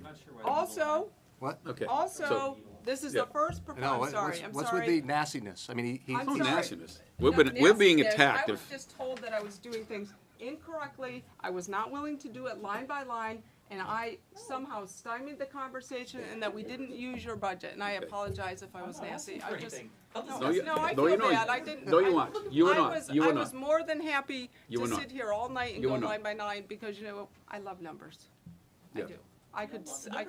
So, And there was no, so I didn't am second- willing. By the way, I didn't second Mrs. Green's motion to go to the bottom. No, I line. didn't, Mr. I Boyle didn't did. say that, you seconded voted it. Yeah, you did. No, no, I'm sorry. What I did. said was, You there did. was a second, there was no restriction on conversation. Other There than was the no vote you reason- took. There was, yes, there To was accept no it. restriction Took the on, vote. no, That restricted it, right no, there. no, there was no No, we restriction. can't talk about it after we vote on it. After you vote on it, but there was no restriction, the question was not called. The motion was made and seconded, you guys could have sat here for another 3 hours and gone line by line, I would have been happy to do that. Mrs. Green's motion didn't negate that fact. Then why didn't you state that you would rather go line by line instead of voting for I it? didn't need to go line by line, I had done my homework. We didn't have that information. okay. And now there's, You new- didn't have that information, Okay. you could have done the same work that I did, I don't understand why no one else did it. Okay, Mrs. but Sparrow. Dr. I have a Farah, business manager who Okay. did it. explanations like Okay, there must be a one-time expense in there some way let's doesn't bring get this it. back. Doesn't Let's do it. bring this back No, here. I did not say that. Yes, you did. When? Okay. I Okay. said there must be a one-time. Excuse me. Excuse me. Come on. Come on. Okay, excuse me. All right. We'll be going over in more detail next Thursday night. Now, I had a brief, just received, before this meeting. There is an increase by bid in transportation. We're still That's- analyzing, but I gave you the That's revenues. fine. But let's be clear, when the default budget is prepared, you can only go by contracts. So can we amend it and change it? Yes. As we speak, we don't even have a contract, but there's gonna be one of the works, because now you have bids. When this default budget was prepared, we went on, as we're supposed to, by law, last year's numbers. There is the formula, which we follow to the T. So, this year, I think it came in at 300,000 less than the proposed budget. And looking at the last 12 years at Timberlane, 9 of the last 12 years at Timberlane, the default budget has been slightly less than the proposed budget. Any rate, so it will be further discussed next Thursday night. And if there are new numbers here on transportation, again, that's fine, but it's interesting to me how we're being, like we have something to hide. There's nothing to hide. We have incredible amount of detail. This was not a dartboard that we came up with here. Documents. Yeah, so and I gave you what I was pressing them to try to get, because we just opened the bids this morning, pressing them to get about what it'll be, and I gave you that number, it's about 500,000. I believe that the special ed line hasn't been calculated correctly, we're about $800,000 short there. And those are numbers that we did know, in terms of tuitions, private tuitions and things. So, Those are two numbers that I said I had a chance to look at it. Saying a number, but I can't put a number down unless I have a basis for adjusting a number. So we I do it. just can't. I cannot do that. Those are private They won't- tuitions. they won't We be dealt have with a number. tonight. Yeah. It's- We're currently paying them. Let's see. And we'll be happy to meet even before. Show us that stuff. That's even before next Thursday night. That's great. Show There's us a whole week. contracts. Show us contracts. And, Yeah, and that's to fine. be fair, if there were questions about the default budget that either you or the business manager had, I think, Mr. Boyle, didn't you offer that Yes, I did. you and I would come in Yes, I did. and go over that default Absolutely. budget line by And line I'm- with the superintendent And I'm the still business available. manager? And we're still available. So Brian, I any think new information, We've had a couple of conversations, wouldn't you say? we've had a couple, but there's been no, I'm not gonna put the other persons on the spot here, but there is, I reached out, because there was I believe, is it the MS, was it 25? What is it? It's one of the forms that you fill in all the numbers. Yeah. It was struggling. I said, just let me know, we'll come down, help you out. If there's any questions, not a problem. But that was a couple weeks ago, so, not a problem. We're still, ears are wide open. But I just, and there's no big secrets going on here. But we went line by line like you asked us to do, and the form you filled out is not line by line. It's much, you did it on a much higher level, like the way George Stokinger used to do it. He went line by line. You may have it line by line. I have it line by But that's not what was Yeah. presented to. That is here. not what. Oh, Mr. that- Stokinger went line by line, then somebody perjured themselves in court because it's Okay, supposed all right. to, I it said- wasn't available. That's not what I said. I said Kim did it like Mr. Stokinger did it, but you have it broken out even more so than what you presented, is what So you're what- saying. Of course I do. Yeah, I know, but have that, it broken down. All right, let's bring this to an end here. We have a member of the board is asking if there's going to be more information. Is that pretty much, am I saying it After correct? hearing what I just heard, would it be okay if you two met again? Absolutely, and bring it If back, anything absolutely. you see You that want to they're bring it bringing now to you, before the bring it next to meeting or us. something Yeah. and go over it? I'm not really, there's no big secret Okay. here. No. There's no big secret here. And, we've met with enough lawyers, good lord. In fact, the one that's on the other side of the world, I think I talked to him twice today. So, anyway, Mr. Boyle, I would like to remind you that you are not the board, and the board voted the default budget. Unless the board votes to alter the default budget, that the the board would have to. the budget is correct. staying the way it is. that's correct. But So, that's there's no correct. point in meeting privately with any parties I want to see if unless there's any the other information board- that concerns, so And that I am concerns not the district. changing a penny in that budget unless I see a contract. So let us do our job. That's what I'm saying. Let's see if there's And- any new information. That's all. And while I have the floor, I would like to make a motion that Superintendent Metzler may not engage legal counsel on issues concerning Timberlane Regional School District or the Timberlane Regional School Board without a prior vote of the board.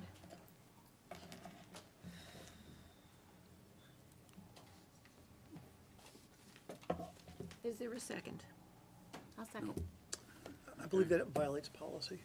yeah, and it's a moot point, 'cause I can go as the SAU anytime I want, Yep, you can. Okay. and I will. However, we're gonna tell you not to. I would like to call a vote on this, Mr. Boyle, please. I'd like to just have a brief say here. I'm against it for the sheer fact that there are issues that sometimes arise that require imminent legal counsel. This board does not meet on a frequent enough basis to do that. And to do that, you would then also have to authorize the chair to act for the board. That's the only way that you could do that, really. How many special ed cases do you have going on right now? There's a lot of work. It's not just Mrs. Green's stuff. Okay. All right. Okay. Good luck with the rest of the votes, guys. Thank you. Yep.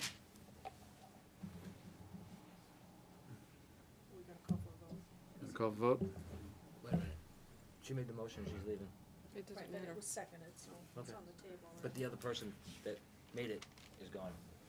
I don't The think that person who made the matters. second left, would that change the second? You can withdraw the second. It's not, you don't have to, I'm not saying you have to, I'm just saying that's Just asking. No, I don't want to withdraw. Let's push the vote through. Okay, all those in, Let's get done with this. Yeah. okay. All those in favor, seem saying aye. Raise your hands. Opposed? Fails. Okay. Now we'll try again. Let's have a recess here, let the budget committee, Jeff, Brian, Jeff is trying to get your attention, I think. Jeff? Mr. Chairman? I believe the budget committee's intent is to meet the upcoming meeting to discuss any warrants that were finalized by this board. And if I'm not mistaken, there's a request for capital reserve contribution. Has that been approved by the board? No. It was taken off. No, that's number three. Warrant is taken off for Article 4, but there's a Three we did last time. recommendation to BudCom to put 200K in capital. Is that what we said, capital? Yes. For Article boiler 3. replacement, boiler replacement / repair. Yeah, that's not, that's not what he's asking. Oh. Article 3, you voted on to put 250,000 if you that was have it last left in week, yeah. capital in the capital reserve. That's been voted. They can. That's been voted and it's on here Yep. officially. And then what will happen is 4 gets struck, so 5 becomes 4, that's the acceptance of general reports. And Mr. Sapia's Article 5, the citizens petition. So that's the ballot that they'll be considering, or looking at, or whatever. For the warrant. The warrant, I'm sorry. So are we getting up and? Has the time ended for citizens petitions? Is that over? Yes. So that's it? Okay. There's 2 deadlines. It was a Friday was one if there was a bond issue, and then the following Tuesday was anything that was not a bond. Just verbal, right. So those are done. Okay. So where are they? Oh, they're in that room. Are they gonna join us? No, they're gonna come and take this table. We're They're taking gonna- ours. Oh, We can,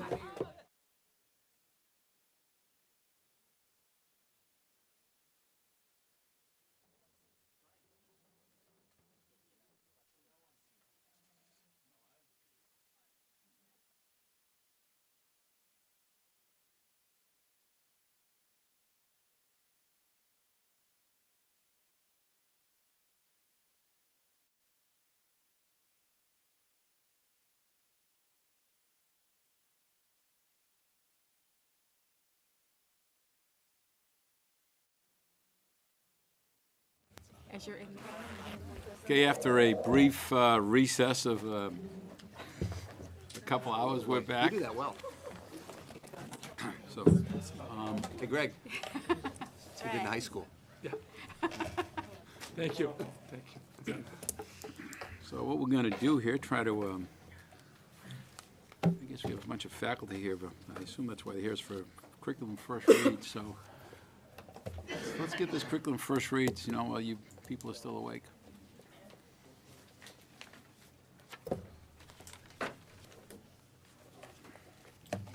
Hi, good evening. Good evening. I'm Sandy Allaire. I'm the Dean of World Languages, Social Studies, and Music. I am here to present for you for a first read the curricula for Latin 2 and 3. These courses were approved just about 18 months ago through the Curriculum Assessment Committee and have been included in our program of studies.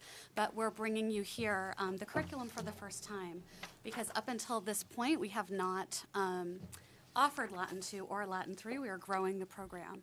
So just some background on Latin. This is our third year of offering Latin 1. In the first 2 years that it was offered at the high school, it was for elective credit only and open to 11th and 12th graders. So this is our first year that we've expanded it and we've opened it to 9th and 10th graders. So we're currently running 2 full, healthy classes, 1 section of 1 accelerated and a section of 1 CCP.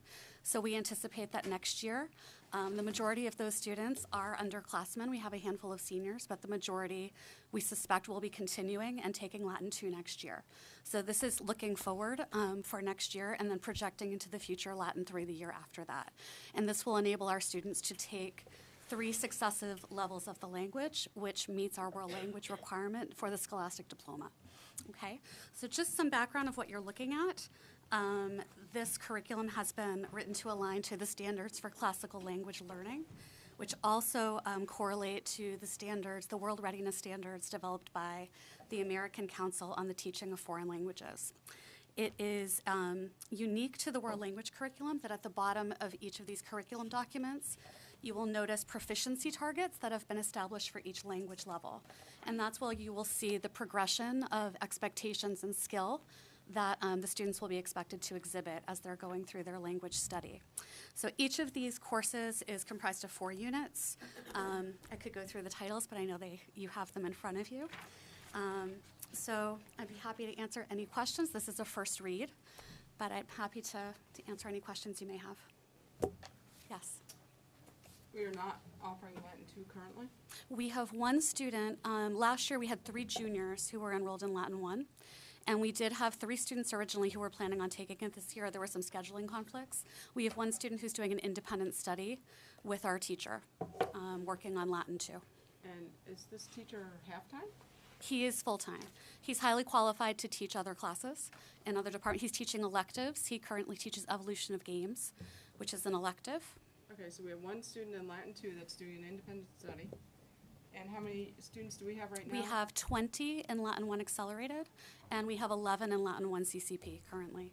And of those students, 7 of them between the 2 sections are seniors. So that means you're going 24 students. And why are you running both ACC and CCP? That came out of curriculum and assessment last year when we made the decision to expand Latin to freshmen and sophomores. Originally, we had projected to offer it as an accelerated course, and through a lot of conversation with that committee, there was a request that we offer 1 CCP as well to encourage all students in our population to have access to the language if they so So chose. we did it the reverse way. Yep. We had already had the AP stuff in, so we negotiated, let's add a CCP component. And I think we've gotten some more kids in. We do, yes. We have, Offering it to ninth and 10th yep, graders. we which have is- 11 students and 1 CCP, and those are all freshmen and sophomores in that course. And so we're now going to offer 2 and potentially 3 with a cohort of 11?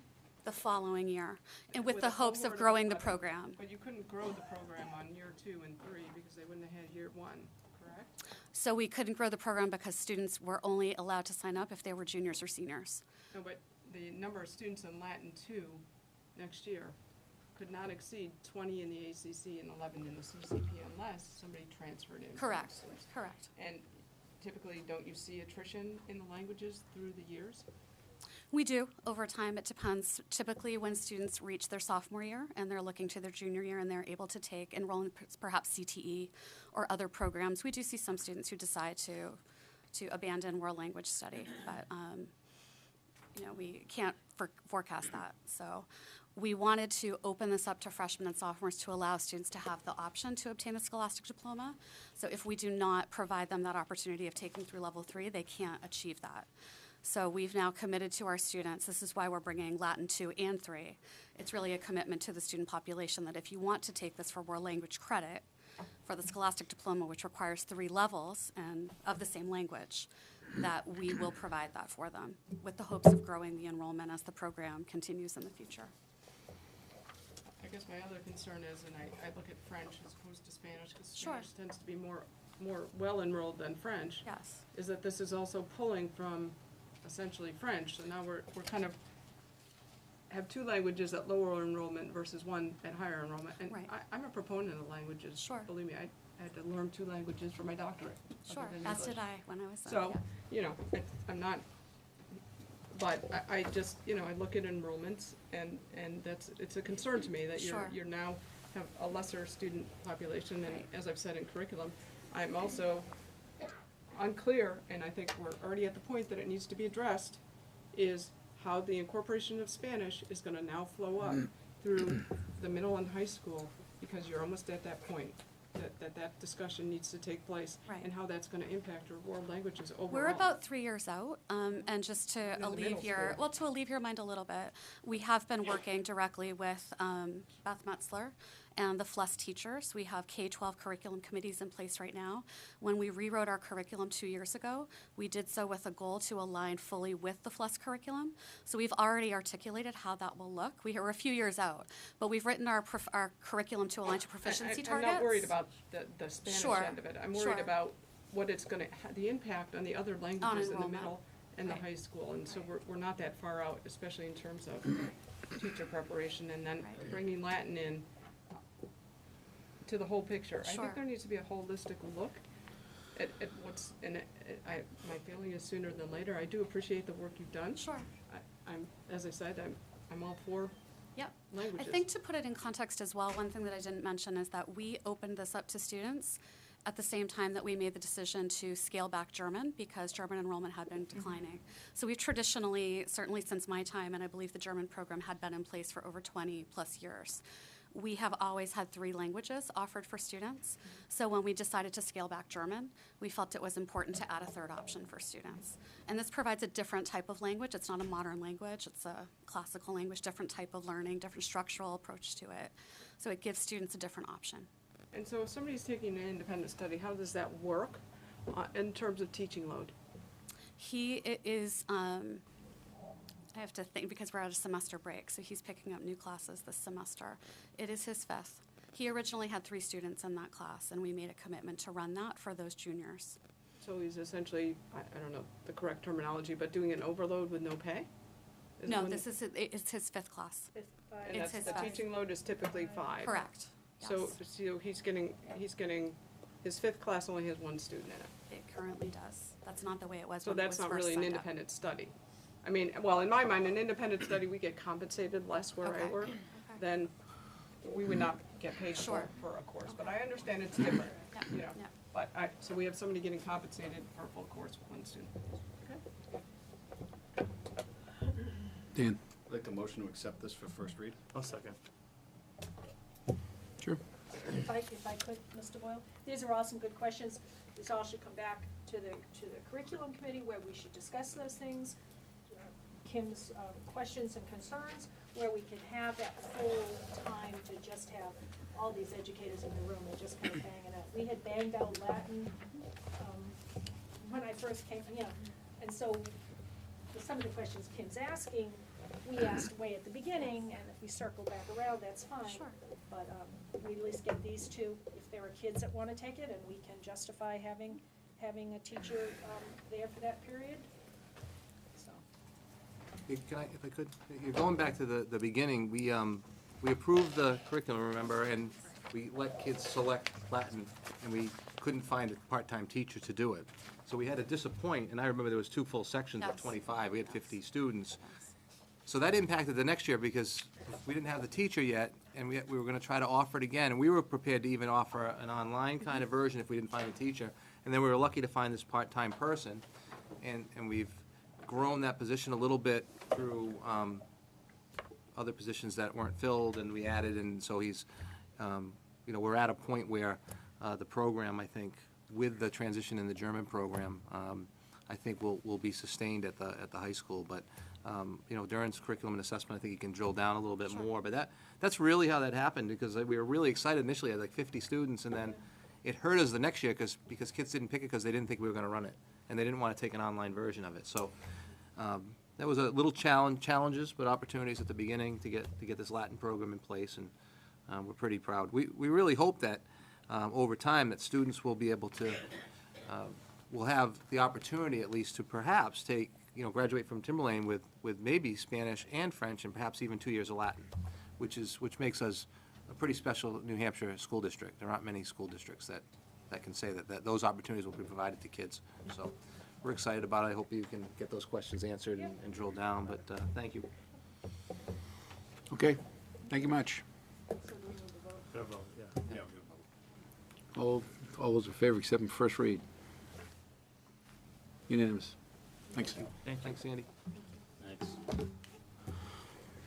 Hi, I'm Rebecca Carlson. I'm the Academic Dean of Math for our secondary schools, and I'm here tonight for the first read of our Topics in Math course. This course is currently running. It was approved for inclusion in the program of studies last year. The genesis of this course was really the state's requirement that students engage in a 4 years of math-intensive coursework while they're in high school. We certainly do have options for that within CTE and with the sciences, but for students who, the majority of our students do engage in 4 years of math courses. But for those who choose not to, the math department really wanted to have an offering from the math department for those students. So the focus of the course is a little bit different. The documents, I believe, are before you. We have 3 main units of study: statistics, earning, and geometry in the workplace. All of these units really focus on the application of the math that they have been working on since their entrance into high school. It focuses on Algebra 1, geometry, and Algebra 2, Part 1 content and skills.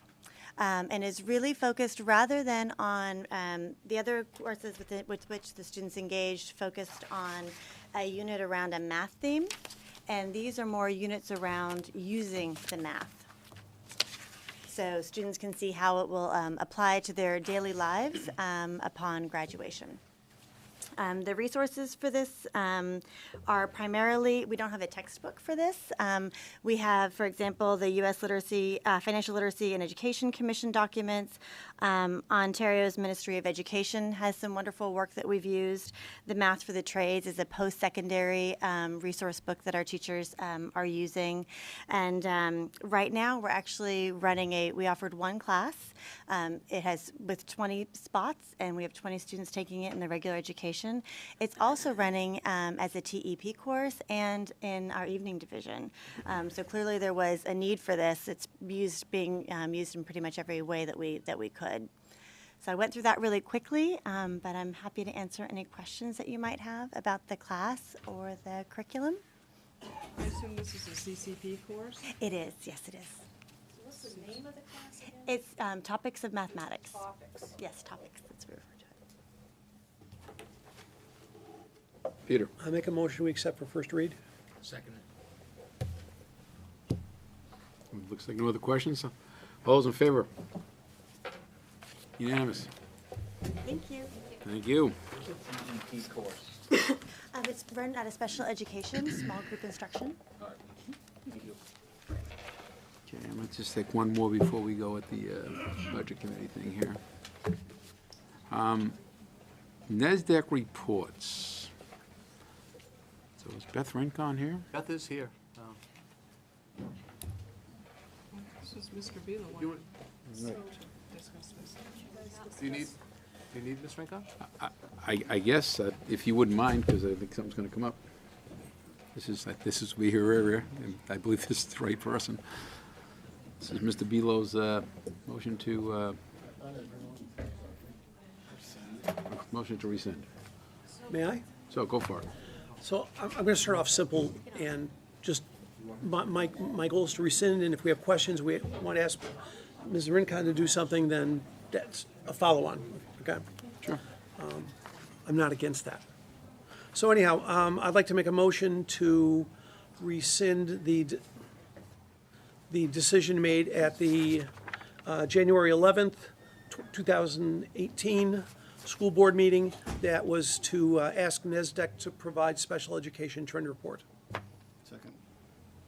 Okay, no discussion?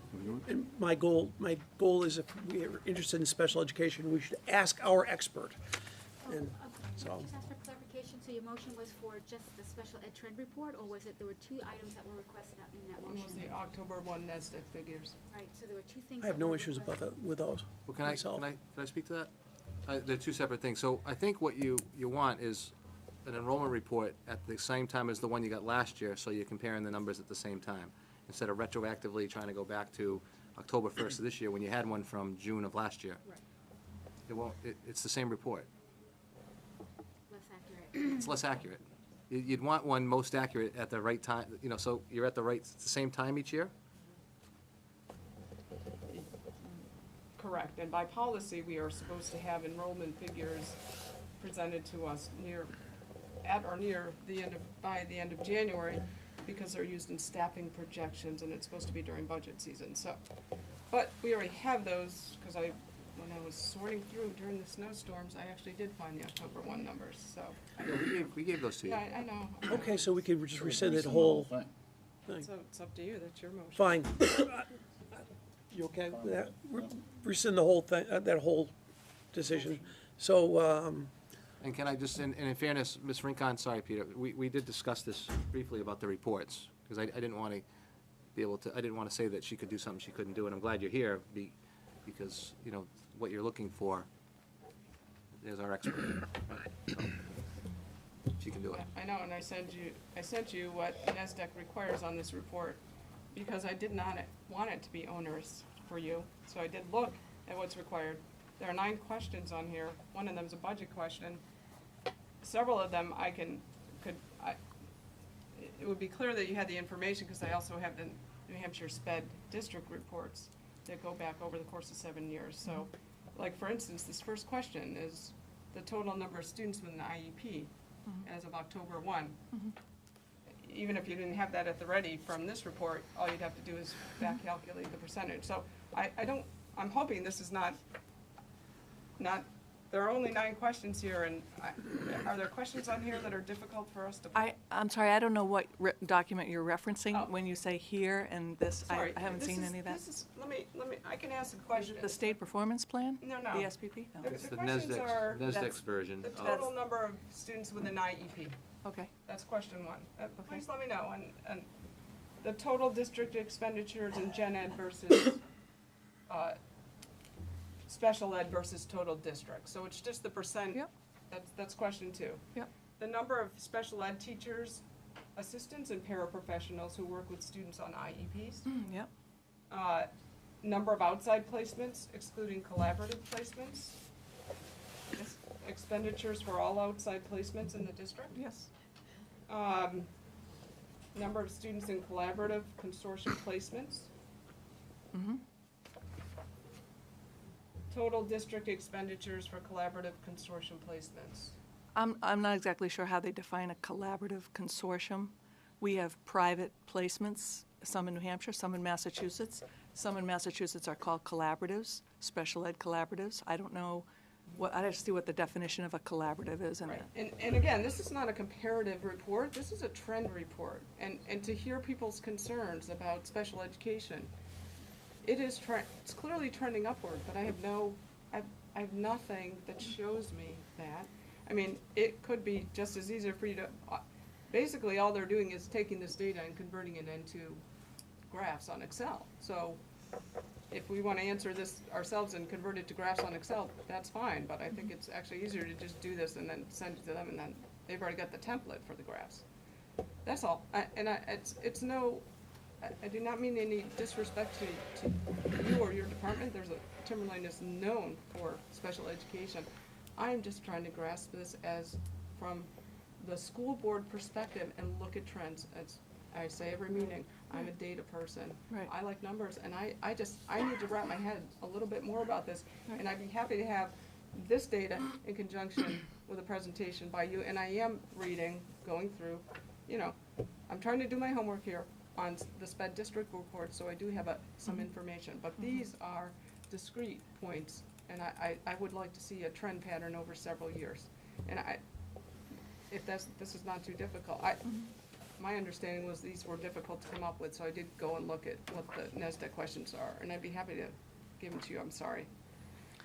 I can provide you with any information that you'd like. Well, at another meeting, yeah, sure. And I understand about definitions on this, and it's not, I don't think we're going to have the issue, it's just a trend within the district, that's all. It's not a comparative trend. I think, we've looked at this in our South Central directors' meetings a lot, and we've studied the trends throughout all of southern New Hampshire. They've posted a lot of the trends on the DOE website under special education. I think one of the most pertinent pieces of information for you folks is there's a misconception that, every single identified student is a one-to-one the same. If I've got 700 students one year and I've got 650 the next year, my budget should go down proportionally those 50 kids. Oh, no, And that is a total misconception, because one student, as we know, can cost we could have an individual teacher with a student, we can have an individual nurse with a student. So that's a little bit difficult for some people to wrap their heads around. What might be of interest to you is the trends of the disability categories. For instance, if you look at autism and you go back 10 years, there were 600 students in the state of New Hampshire. Now there's over 3,000. So you say, okay, how much does it cost to educate a student with those complex needs as opposed to a student with a learning disability? So that's the kind of thing that might be interesting for you people, so that you can understand, the finances of it. I will tell you that as far as the expenses, transportation, contracted services, and the placements, tuition are our biggest. Those are our drivers. The tuition, in-state tuition for private placements has gone up 5% last year. It will go up 5% next year. We do not have a contract for that. That comes from the director, Santina Thibodeau, of the state of New Hampshire. She's told us that. Budget for it, she says. We don't have contract for it, but we know it's going up. Transportation, we know that's going up. Contracted services, we know that Ceresk, one of our biggest providers, kind of regrouped, moved out of their building, pared down their providers. We're paying now, instead of paying maybe $70 to $90 an hour for somebody, I could be paying realistically $150 or $200 or more per hour, because they're figuring in the travel time as well. So those are things that obviously I don't have to tell you I have no control over.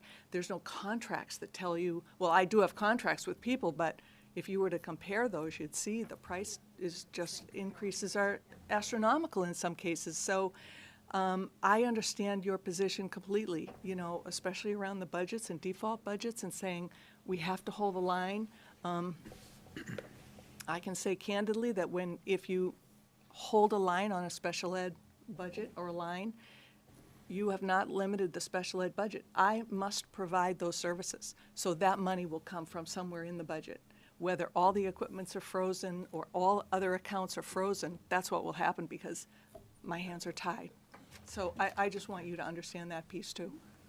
And that's what I was alluding to earlier tonight. We're committed, and you can, that's here, we're committed to a lot more money than we have in that line. But we are also under a statutory obligation to prepare a default budget in accordance with the RSA, so I think you understand my dilemma. I understand that completely, and that's where you say one-time expense, when your one-time expense, that transportation or whatever, is going up. I don't know, it's not going to be what it was last year. It is going to be more. So, and you've got a tough job, and I understand that. And I've got a job to do with the kids too, so we just have to work together, and I feel like we have. I mean, I've enjoyed your support. I hope you have a feeling that at least you trust what I do, and that I do try to always, fiscally be responsible and watch out for that for you guys. And I don't want to put her on the spot, but I've been around a long time, and I've been in schools with a lot of sped. Nobody does it better. And we are very fortunate to have that FinCon. We really are. We have a tremendous reputation in that area, and I give you and your staff the credit for that. So any information that, I can provide for you that will help you in that, I'd be happy to do that. So there was a motion made, we're just in discussion mode, so I believe with the concern that we felt would get more information from NASDAQ, what was the mission here? What? That we wanted to get this information, so Okay. we could see we could see the trends. Okay. I wanted, since it's back on the agenda, I appreciate your candor. It does not appear that this is difficult information to pull. Some of it is budgetary, so it's Mr. Dowd as opposed to, but, I mean, I don't, Mr. Dowd, I don't know if you're kind of listening or not, or if this would be difficult information. I don't, sorry, it's like I do that with my students that are sleeping. So, anyway, this information off the budget is just asking for the percent of the budget dedicated to special education versus, I'm pretty sure it wouldn't not be difficult for you. It would take a lot of time, so. Okay, so then you would be comfortable with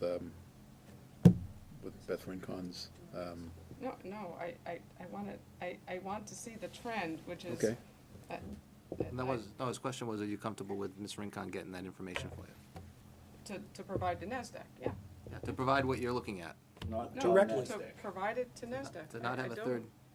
Why should she have to get the information and then develop the graphs? Because it's gonna take you a lot longer. Huh? Oh, no, it's part of the membership, but it's, Well, we've already paid for it. We've already paid for it. I don't know, I just see no reason not to use it. I just don't see any reason not to use it. We paid for it. It's more work to send it to them and have it come back and have to recheck it and do all that. I have little or no confidence in what we get from NASDAQ. I'm just Well, telling you. then that lends itself to a discussion as to why when you keep paying the membership, and here we are in a budgetary season where we're looking at flatlining the budget. I've considered eliminating that membership every single year since I've been here. I'm not quite sure what we use it for. I don't know, was it raised with the budget committee on the proposed budget to get rid of it? In memberships? No, they didn't do that. They just went a bottom line. They started going line by line. Okay, but it wasn't pulled out of any of your drafts. No, I didn't pull it out. Okay. Primarily because you were using it. I mean, we weren't using it, so then if we weren't gonna use it, I'd take it out, then you used it last spring, so I'm like, oh, we better leave it in there.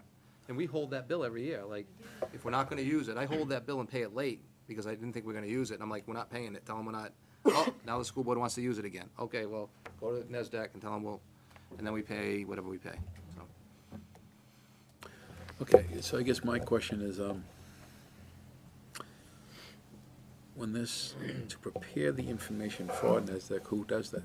Is it you or a member of your staff? I've never prepared information for NESDEC. Oh, I'm sorry. We haven't done this part.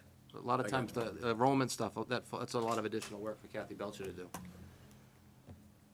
So somebody's got to.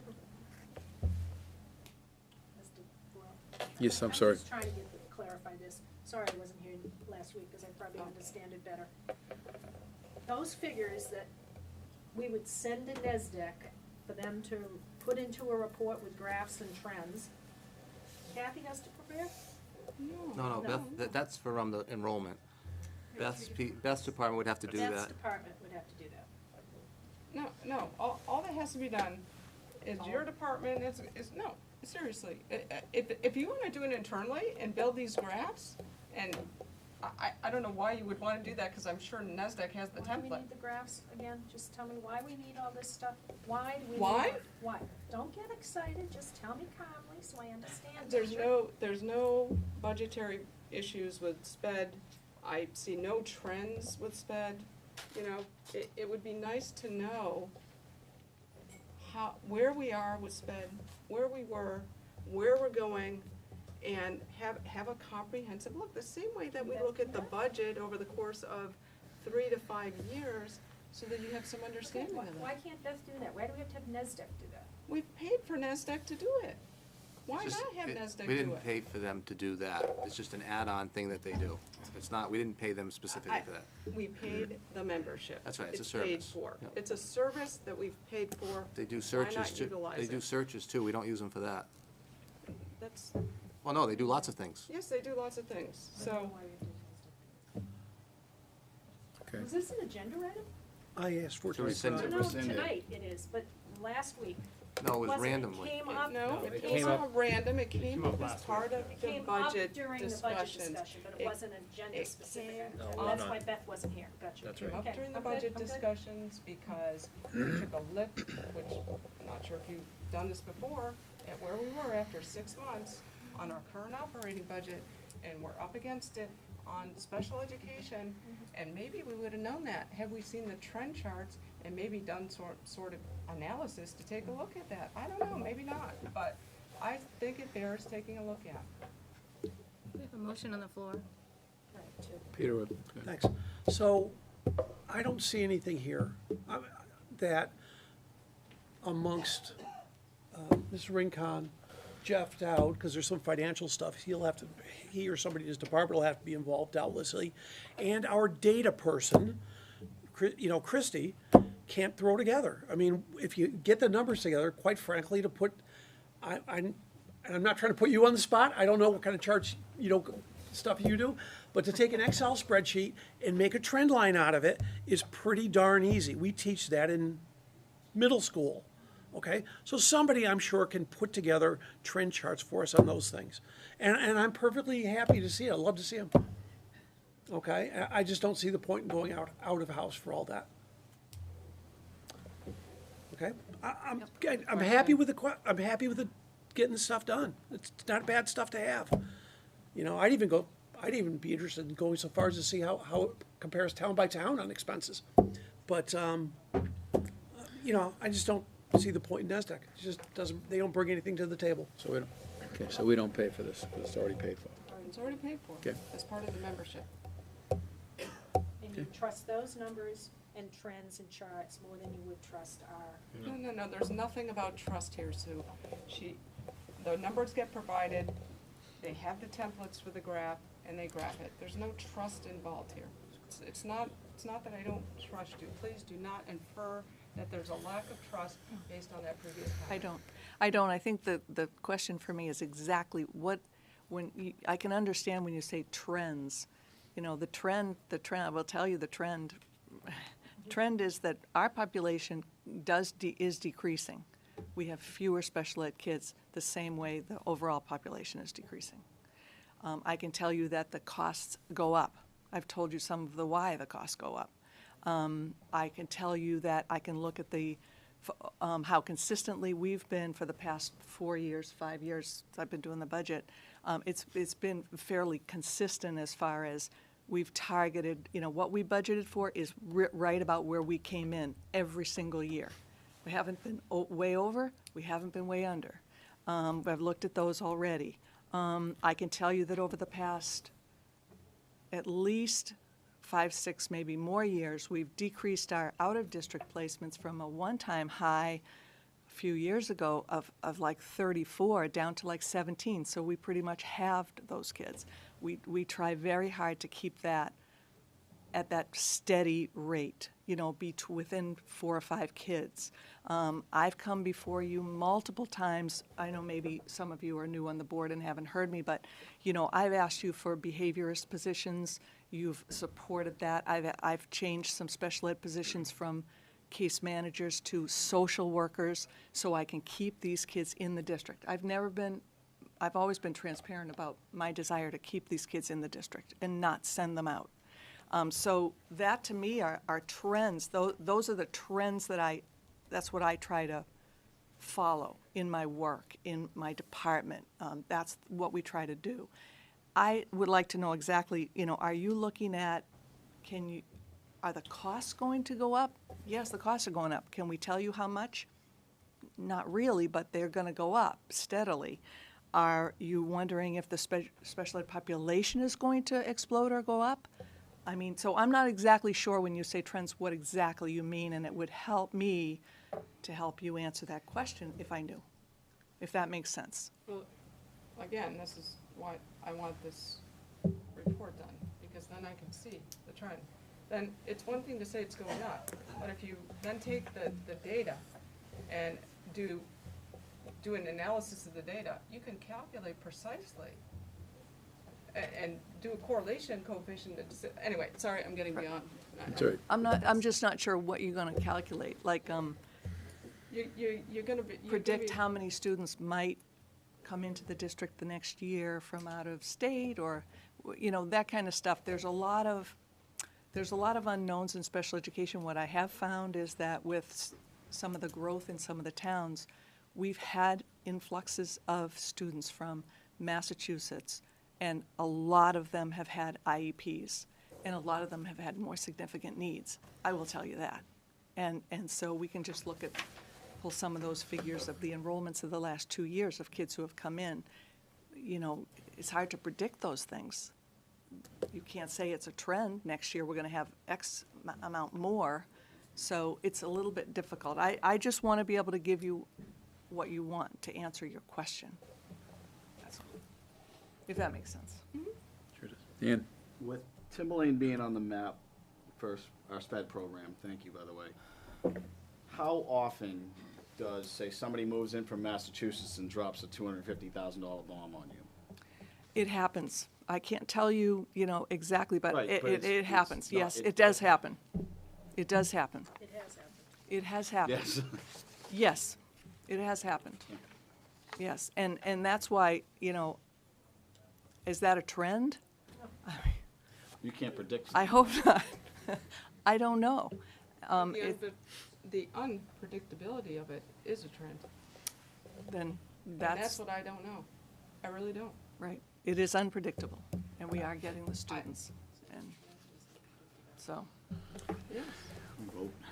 I guess we're going to vote. Could you put some data together and kind of do like a first run with her department, kind of have her? Well, I'd be happy to if you just want to put the data together that's right here and not send it to NESDEC, Have that's that fine. be Let's good have option, this, could we get this presented? I will gather whatever data you'd like, and then I usually give it to the superintendent, and he, you know. We'll meet as SLT, and we can put something together, and I think it'll be a Timberlane report, and it'll be, obviously, we'll have greater, be able to explain it probably a lot better, and hopefully it'll answer your questions. Obviously, that's we could probably do better than that. I don't want to put you on the spot. There's probably other things, there's probably questions that you have that aren't answered in there yet. You don't have the questions yet because you don't know. That's correct, and I don't want to cause a lot of work until I have at least some questions answered for a service that we have already paid for. I understand what you're saying. I just feel this is a lot less work to do than you having to generate one graph at all, even if you're an expert at Excel. It's going to be easier to just give them the data and generate the graphs, so. Yeah, but that's why you my opinion. That's why you pay SLT to do what they do.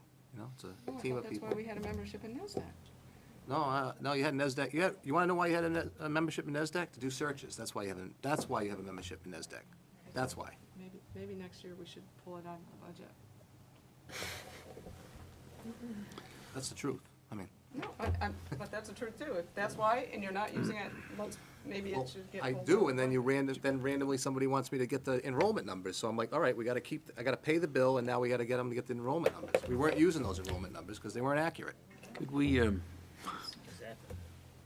Mrs. Belcher, could you read the motion for me, please? Sorry, Brian. Sorry, I was dozing. I don't blame you. The motion, Mr. Beal, motion to rescind the decision made at the January 11th school board meeting regarding asking NESDEC to provide a sped trend and October enrollment report, seconded by Mr. Guide. Okay. All those in favor of rescinding the vote?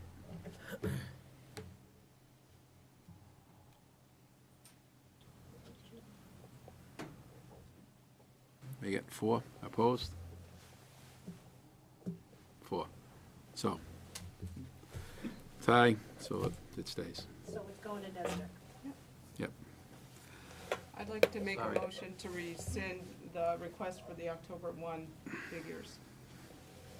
Second. Those in favor of rescinding October 1 figure vote? Unanimous. Thanks. Who seconded that? I did. Don't look so shocked. I know. Okay. So I don't know what time of year they do these reports, and so I don't know when it can be done. I can't guarantee it can be done anytime soon. I'll check. Appreciate it. Thank you very much. You're welcome. Thanks, Beth. Before we go on to annual report, I'd like to deal with this, the budget committee wants. All right, so the budget committee did not vote in favor of putting $200,000 back into the budget capital. But they did direct me to they would like another warrant article put on the list. And I'm actually gonna make that motion, so. I'd like to make a warrant article that reads, shall the voters of the Timberlane Regional School District appoint the school board as spending agents of the Capital Reserve Fund? Second.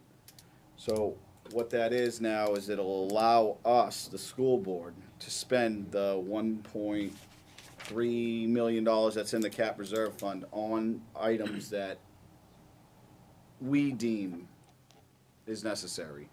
So if it's a capital improvement item, if it's a emergency, one of the boilers goes, all the boilers goes, we can access that to do it. If any of you were listening to the attorney O'Shaughnessy, he had said that there's a lot of districts, the majority of districts have this already, and he was surprised that we didn't already have something like that. So. Yeah, when we voted for that back in 1996 to create the capital reserve, don't know why they decided as a body to only be able to spend out of that capital reserve at the next deliberative session. So it ties your hands. So, worst case scenario, a boiler goes, we don't have any money anyplace else. We gotta wait a whole year without a boiler? No, you before don't. I know that, but I'm just giving you had left the meeting when Mr. O'Shaughnessy was discussing that. But this would give us an opportunity as spending agents, like municipalities are. I know Plasto's was like that, I can't, and Mr. O'Neill from Danville said Danville's like that, and I bet you Atkinson is too, and I bet you Sandown is too, that the capital reserve funds are administered by the board. There's public hearings, there's presentations, everybody's well notified that we've got an issue. It's not just to put in, I don't know, a new softball diamond. No, he said It's an RSA, you emergency. have to have a public hearing and stuff like that. You have to have can't a just hearing, you notice it. So, Well, as I mentioned during that public hearing, that's my personal fear. That's a perfect example, so that I'd hate to see a group of people sit back and say, you know what, this is the year we're gonna get a new softball diamond. When there's always so many things to do in an operation this size, and I like the idea of being able to tap into that money if all of a sudden you do, in a 6-week period, need 2 boilers. So that part, I like that. But, it requires some trust. It does. That the voters trust the elected officials I understand. in the towns to administer those capital reserve Mhm. funds. And I'm sure you have numbers of them. And I realize you can do that by policy, but that's, me personally, I guess that's something I'd be in favor of if this thing was used as some kind of, your true rainy day fund that you needed. We would have to create policy. I mean, it would, if this passed, I would assume that would be one of the policy committee's first job, O'Shaughnessy mentioned. is to create policy surrounding the spending of this. You know, whether it be, it has to be an emergency, or, you know what I mean, like some stipulations, obviously. I would assume that would be policy committee's first policy to do, if this passed. I mean, that's brand new, and I'm sure there's plenty of other municipalities you can pull policies from to get an idea of, well, they do it, right? Sure there is, yeah. I'm not sure the district understands that this capital reserve fund has been set up this way and that we can't spend it. That we can't spend it anyways, right, that we actually have to do a warrant article if we wanna touch it, Correct. right? Which is true with most of them. Though you could call a special meeting, should it be an emergency, You and you could. needed it before the next election. It would be an expense, because it would be a special meeting. But, again, that's your fallback, and based on what I'm hearing, there are things that could jump up, like an $800,000 pack wall with no warning. And that capital reserve is the last bastion on which we can draw. And honestly, I don't feel that it should be given over to this board. I understand the towns, we Right. don't have much money, and Which when is a it's shame. gone, it's gone. I think it's better off being held in arrears and very difficult to pull out. And if you had to, you'd go for it, because it would be too easy to spend it. I would not be in favor of figuring out a policy. Once this was approved, I'd be proactive, get the policy in place that the board agrees on before I even put this on a warrant, because as soon as it passes, that board has the opportunity to suspend it. And it could get stuck in policy for months. Policy only meets once a month. I'm not in favor of it. If you're in favor of it, somebody draft a policy so that policy is ready and has been vetted by the school board before this warrant goes forward. Danville doesn't have a policy about how they get their money out? I know Plaster does, but I. We do, but my guess is that Danville wrote the policy before they started pulling out in this case, you've got $1 million that could be gone before the policy even got approved. I'm just not for it. I don't see the pack wall being an emergency, you keep using that as an example, I don't see it as an emergency. I see a boiler, a roof. Yeah, I mean, stuff like that, or catastrophic failures and Sewer, stuff. septic, Not a leaky something that pack would wall, make us I have mean, to that's close not, on the building. outside, no less. If it becomes such that it's a safety issue. It's not it safety. It's not yet, Dan. How do you know that you couldn't have anyway, it's just an example. Mhm. You're entitled to that's my Yep. opinion, you're entitled to yours, I'm not for it. Not without a policy at the very least in place. Yeah, how could we do that? You could spend it before your policies. No, I understand that, but I'm just trying to understand logistically I how. wouldn't spend $1.3 million $1 million for people that are still gonna be sitting here after March, whatever. Right, Really? I would not be spending it. yeah. Like, that's the For a first thing that's policy, gonna happen We is, need a policy, we need to, you're gonna be here, Kim, so you're gonna say, look, we gotta craft this, we need to be careful about this, we need to You pull it from make NHBS. sure we follow. I mean, you don't even have to do it in policy, you can craft it right here at the school board level. I think you could, yeah. Right, you know, would I think so. mean, Yeah, we so, could use it's, NHSBA, I'm sure. I mean, to the point where you could almost say, if this passes, agenda item number 4 is policy for Article 6. You know what I mean? I don't know, I'm just saying that it's doable. Yeah. I think it needs some more research before we move forward on it for this year. I'm not, I, None of our towns have done that kind of thing, and they haven't gone cuckoo, I don't think. I can only speak for Plasto, but I don't think Plasto went cuckoo. No. When we Well- got a chance to spend well, I don't know money if you when were- there's an emergency. I don't know if you're in the room, Kim, when O'Shaughnessy said that there is another little fallback that, yes, there's the retention fund. no, I'm talking about if, Oh, you can petition DRA to withdraw the funds. you can, no, I'm talking about if this goes through, if this board says, let's put it on the ballot, it passes, and we don't like how it works, the following year, Changes right just, back. you sit back and say, get rid of this, it didn't work. We don't have much money in that fund. I'm just, I Money think, could be gone I too think fast. so far, I think the boards have done a pretty good job of trying to get this budget as level funded as you can. And I think it would be wise to have the ability to get to our own money. Yeah, I think it's, And there's less in the retention fund than we just tried to put back into the budget. Yeah. There's only 175 in the retention fund. Right. We tried to put 200 in the budget for the boilers. So, now, is there a language, you just read some, is that Dan Guy's language, or It was? is, I that- tried to talk to Jim before he left. I think that's good. And Lee, did he say that what you had sent me, was that good? I have the language. Okay, Okay. okay, guys, I get even easier than that. This is why we have Kathy Belcher. Language is right out of DRA's warrant article. You gave us the language? Of course she, of Oh, course she okay. did. Of course she did. It's like, wait, I don't have it. To see if the town, the district. Town? Oh, I did do town. All right, okay. All right, see, that's what happens when I read aloud. More time in your life. Exactly. Just, well, it says say town. I know that, yeah, I know. Okay, come on now. See if the school district will vote to appoint the Tim Lane Regional School Board as agents to expend from the school building construction, reconstruction, capital improvement and land purchase capital reserve fund previously established in 1996. Majority vote required.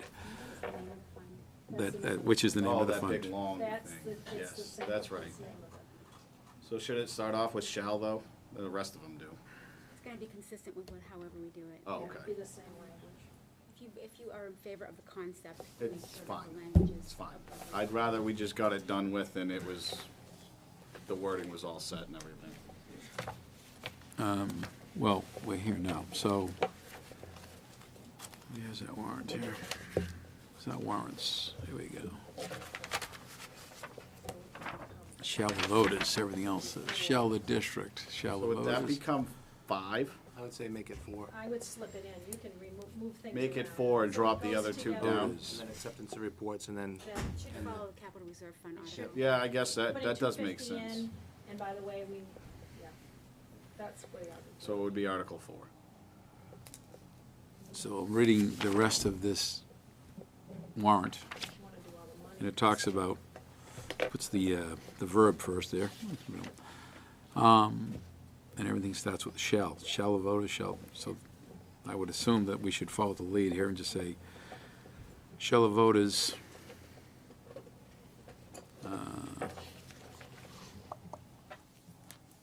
shall the voters of Tim Lane Regional School District, and then go right into that, appoint.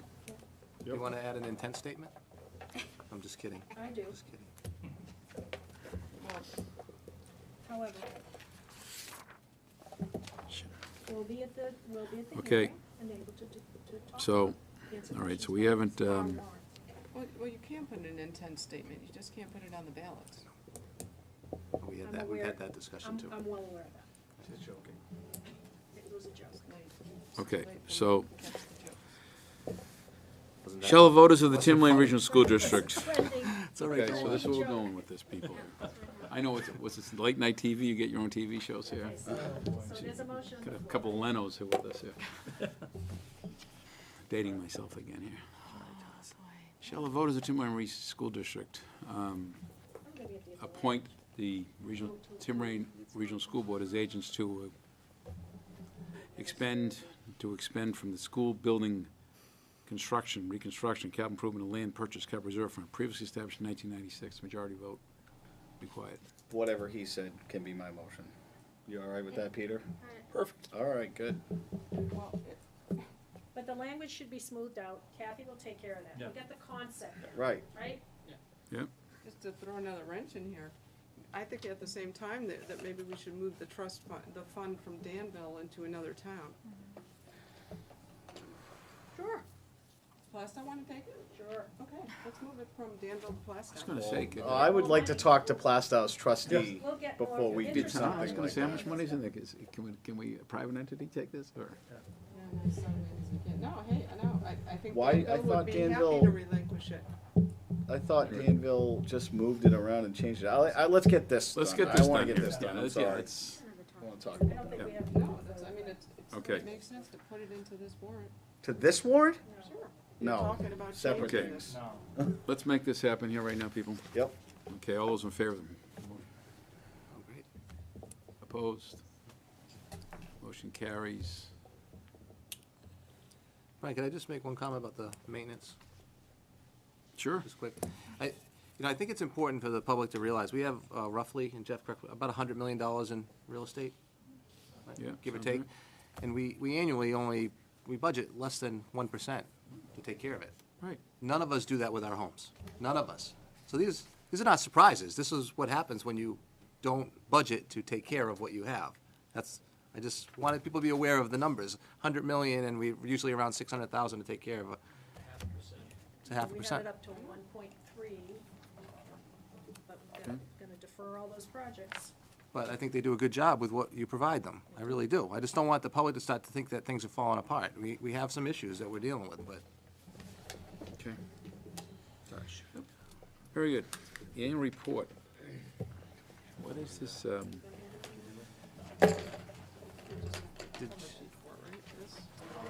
Table of contents. Did you write it already?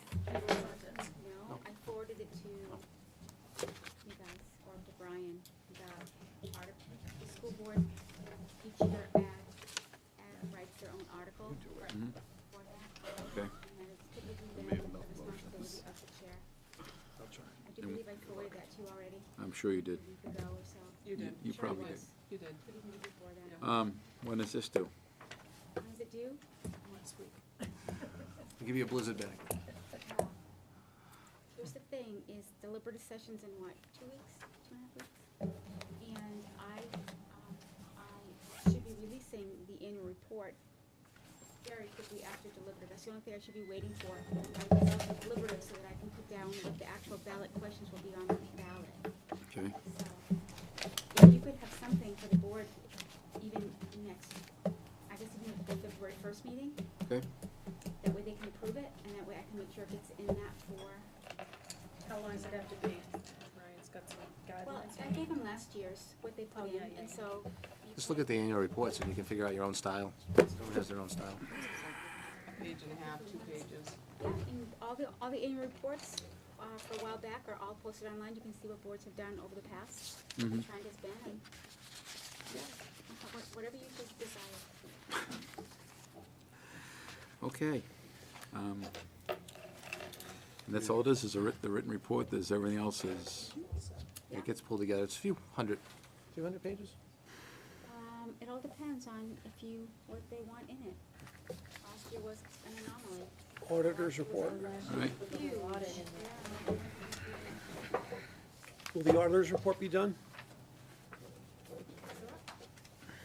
The auditor's report. What? Well, No? He said we hope. Oh, that's the goal. That's the goal. well, I will, I'm sure you did send it to me. I will reach out to you if I, yes, I might have to have you do that. But I'm sure I'll come up with something. Okay, let's see, policies. Right, is there, because it's almost 11:30, try to move, maybe table some of this stuff till the next meeting? We already did that a couple times. Yeah, we tried that. Yeah, we will, like, we table minutes.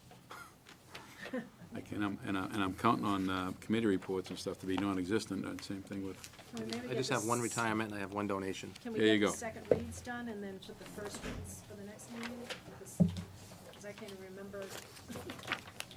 This was a while back that we had. Yeah. when is our next meeting? Next meeting, I believe, is February 1st. First. February 1st. Okay. We don't have any Thursdays for a while. First read, I don't know why you'd, well, we have 10 policies here. Most of the first reads were very, very small changes that were modifications to comply with new laws. So I'd suggest, I'd make a motion to approve those as first reads unless somebody wants to go through one by one. They were all really just to come in compliance, well, you can see. Well, typically, if they're approved for first read, they're for first read so that we have a chance to go over them and look at them. And then on second read is when you ask questions and adopt or send back, so. Depends on who's here. First read ones Right, and I then know. go back and do all those, all of So- them as second reads all at once. So I make a motion, we accept all of the first reads. I'll second that. Okay. Those in favor? Unanimous. Okay. I don't think there were any hot buttons in these first reads either. Second read, you mean? Second read, The second read on the DJE, the bidding requirements, I did go back and look at the model policy from the New Hampshire School Board Association. That does say $5,000, and it does say that is, the board reserves the right to reject bids. So that is different than what we have, because that was a question that came up, so,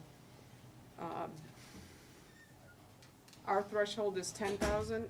I don't have an issue with that, but, you know, theirs is 5, we have a huge, you know, we have a big district, so, but it does say typically that the board reserves the right to reject a bid, so I'm not sure why that got changed. It changed just a couple of years ago. I didn't go back and look at the minutes to see why that was, but it's a change from the recommended, policy. So, I can go back to those minutes and find out why it was changed. I thought the only was a change was the stuff in italics. No, what I'm saying is, It's going back to 2008. in 2014 it was changed. I don't know if that was when it was changed. The you don't model know. policy says the board yeah, I'm not, I think the 10,000 is fine, but I'm not understanding why the board, it doesn't reserve the right to reject bids, because right now it's the superintendent, it's not the board. It really should be the board, because especially on major bids, those come before us. And this now will not give us, if we don't like a transportation bid, that doesn't give us the opportunity to say no. Sure it does, you vote on them. Vote on it. No, Yeah, we do. you have, no, the superintendent has that right. We do No. not have that right if we He's- change this he- policy. No, you're looking at bids versus what they're gonna bring to us as their recommendation. I mean, so you just wanna outright say you don't like X company, so you're just gonna reject their bid. Well, that's what they, I am looking at the New Hampshire School Board Association Yeah. model policy. Why would we deviate from that for this particular reason? Why? We shouldn't. We shouldn't. I don't, Yeah, so why? basically, I don't know if that was done in 14 or done in 8, or has always been the policy. It's always been the way since It's I've been always- here. yeah, It was like it's that when I been got that way here, when they I didn't got change here. it in 14. I don't believe. I don't know. I didn't. Can I make a suggestion? Can we table this one? And Let's table, I will go back to Let's table 14 it and and go find back. the minutes of the policy yeah, because the committee. way, yeah, that's fine, because the way I would be reading it is that the board's reserving a right, and the superintendent will be doing 99% of them, period. Does all the work, and So, we reserve the You right. just want to reserve the right. Where does it say that we are gonna reserve the right? No, on I'm our just, well, policy? it doesn't. That's how I would interpret what you're saying. I don't want to take on, as a school board, I don't want to be dealing Bid with. process, you mean? We're not gonna do a Correct. bid process. But if all of a sudden you have to reserve the right, once a year, something comes up, but they, normally gets handled by the staff, right, period. But you reserve the right. I agree with Steph. Let's put those, all four of those off and put them all into a second read. That gives Kim a chance to do some more research on that particular one. Well, there's one I'd just like to bring up here, because it is now, what is, the 24th through 2nd is when people sign up to be candidates. Yeah. What's the nice date? 18th. So you're not meeting again until And I'm meeting to February 1st. So February 1st. So all of those go on second read for February 1st. It gives Kim a chance to do some research. That's fine. But my concern, Sue, is this BCB board member conflict of interest. Okay, so we are gonna talk, all right. Yeah, so that's why, especially during, you are now, next week, going into a time when people sign up. So,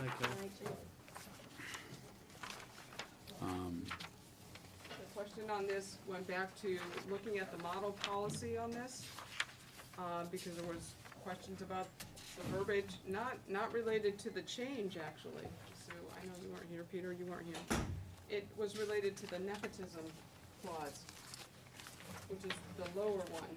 I did look at the New Hampshire School Board policy, and that verbatim is what it says. Right, it's exactly Well, this paragraph. It Yeah, is, that's fine. so that was, Yeah. that was the question. It wasn't on the change on the first part. It was the change to the second. so we asked, This is But word there for word? wasn't a change on that second part. there wasn't, but Yeah, that was, so that, nepotism, it's Exactly. word for word. It's word From for the word. model policy. correct. Yeah. So that was what Kim's talking about, is that because that came up at the last meeting. So that's been in place forever, probably. Yeah, but they came up, so if someone could do some homework on that, which she did. But I believe that's what you said. That it was, this was what you wanted, right? It was, No, but I- it got a little, it was late, and no one yeah. could remember if there was, I didn't know if there was a word that. I wasn't even going down that, down the No, road, because I was pretty confident that this was in sync with the state, But we didn't have it, so I went back and Right. downloaded it, so. so that's why. And the only thing, and I'm just looking to change, well, the paragraph 2 to the new paragraph 2. The paragraph 2 that's lined out Yes. was what it was existing. Correct. And the stuff in italics is what the New Hampshire School Boards is suggesting we move it to, or That's what their that's their By policy. policy, ours is worded slightly different, but their policies, the board declares a conflict of interest is and this is where you go down to ours, a personal pecuniary interest that is immediate, definite, demonstrable, and which is or may be in conflict with the public interest. They further go on to say, board members shall refrain from engaging in conduct or actions that give the appearance of a conflict of interest, embarrass the board, or personally embarrass another board member. That's their language, not ours. So why didn't we keep that? Because that's what it says. Because, No. Well- the thing I brought into the policy committee was from one of their classes, Yeah. from one of their lawyers. And that wasn't my language, that came right out of their, well, they have that whole group of seminars and classes they conduct. So that's where that language came from. And I handed it out, that handout to the policy group that night, because it all came from the State School Board Association. So the policy committee was willing to cross all that out and just have that very short paragraph. That's correct. In place of. Correct. Yeah. That's what happened. And the holdup on this last time was the nepotism. The statement. nepotism, because So I think, that's not the holdup anymore. yeah, No, that's not. I checked Correct. it out. It's the same. Okay. so, anyway. Okay, so, take a vote?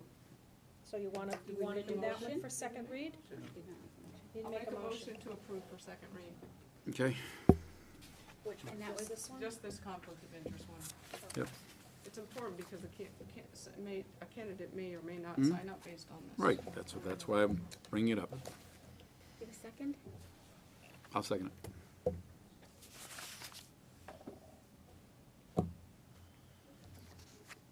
Ready to vote? Yeah, let's vote. All those in favor? Approve second read?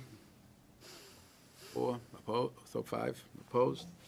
1, 2. Carries. Put the other stuff off until next meeting here, policies? Do two quick things, Brian? Sure, that's one that's. First, we're having a guest speaker, Justin Spencer, recycled percussion, the TV shows Chaos and Kindness.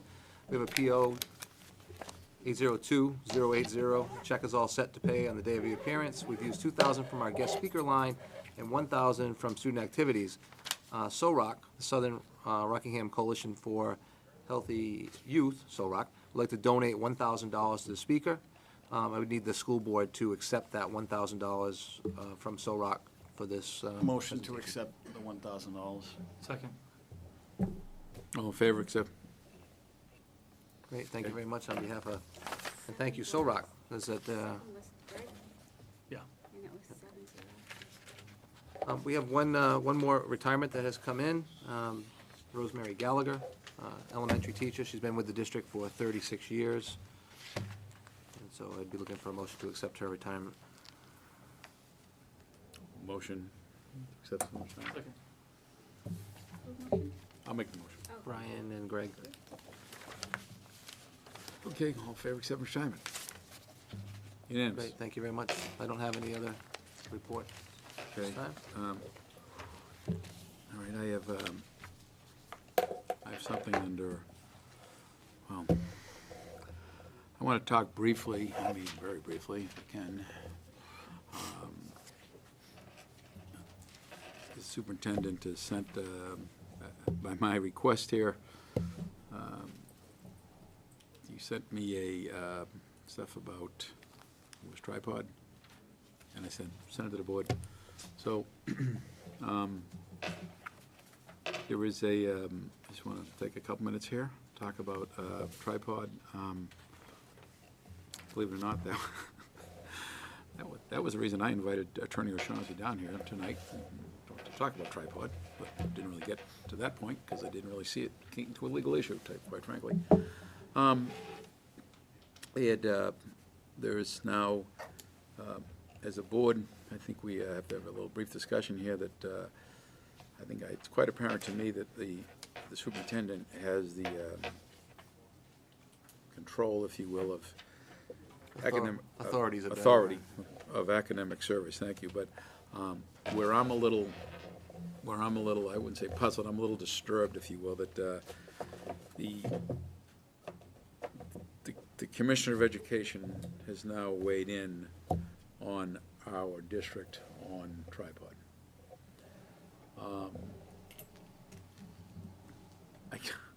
I don't want the Timberlane School District to be fighting with the New Hampshire Department of Education. So I guess I'm looking for some guidance here, some board discussion here, because I do believe that the superintendent has that authority to conduct tripod and this kind of stuff, but now it's come up, and I'm probably not going to get this right, opt in, opt out. There's a couple of things that are throwing the commissioner off, if I understand this right. So I'll be quite honest, this is not my area of expertise where I really gobbled up and become an expert on this thing. I'm not really, but I don't like the, I just don't like the idea of getting into a fight with the State Department of Education. Jim, go ahead, Sue. Yeah, so just to, refresh everyone's mind, that tripod is that academic survey that the classroom teachers perform. And we had a lengthy discussion when we added this to our programs. Sure. Opt in, opt out. And I was opposed, at that time, we decided we needed to do something. opt-in, I felt, was a huge burden to the schools. Secretaries, the vice principals, the classroom teachers, because it would have to be done electronically, so that means a teacher or a secretary's gonna, or it had to be done on paper. Just a nightmare, like trying to collect all the field trip forms, just a nightmare. That they opt out, we figured, I thought fewer people would opt out than the majority opting in. So it'd be fewer things to have to keep track of. Have we had some blips along the way? Sure we have. You know, I opted my kid out and oops, my independent kid took it anyway. Just by, you know. So, Oh, my. You're going to the tech, which I'm glad you are, because you're a lot more familiar with the name. I don't wanna opt in, I want them still to opt out. Well, I'm looking for a way that, I don't want to get in a battle with Commissioner of Education. No, but let's be clear, he didn't even get the law right. Oh, right, wrong, or different. I know. He is the Commissioner of Education. It's a political issue, has nothing to do with the survey. Could very well be. Kim? This could be a political issue. We talk about budgets, we talk about spending money. Opt-in may be a more difficult manner in which to do this, but I would rather do it that way and not get into spending money on litigation with the state. I would like I'm gonna make a motion that we do not litigate this and that moving forward, we require an opt-in for the survey. It's an SAU function, it's not a Timberlane function. I went to the attorney as he got. That's fine, that's fine, but Timberlane has to make the determination. Our board can say that we want it as an opt-in, correct? I believe I have the authority. So you're spending the SAU's money for this letter didn't come to our board? To falsely accuse the superintendent of engaging in something that's illegal when it's wrong, the superintendent works for the SAU, and the SAU would be the defense fund that I would use on that particular issue. That's correct. If that's, I personally would rather not have any money spent on this, but that's an SAU function. I Yep. guess that is up to the SAU chair. And to throw a little more light in that, I understand, I had a couple of conversations with O'Shaughnessy about that.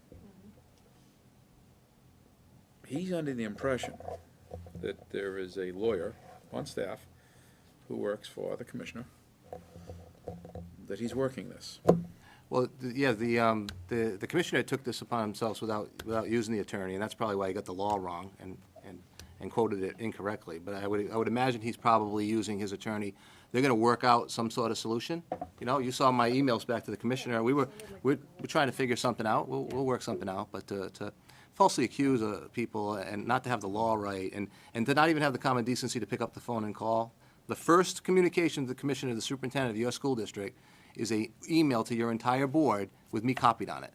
That's the first time that person's ever communicated with me. I take issue with that. He should have picked up the phone and made a phone call. I can understand taking issue with that. Yep. But why didn't you pick up the phone and call him instead of just going to an attorney? I mean. I didn't go just to an attorney. I replied to email. And then he aggressively continued to make demands, and I want this, and I want that, and this is a request, and this is it. So it started to get, listen, I can't send you the survey even if I want to.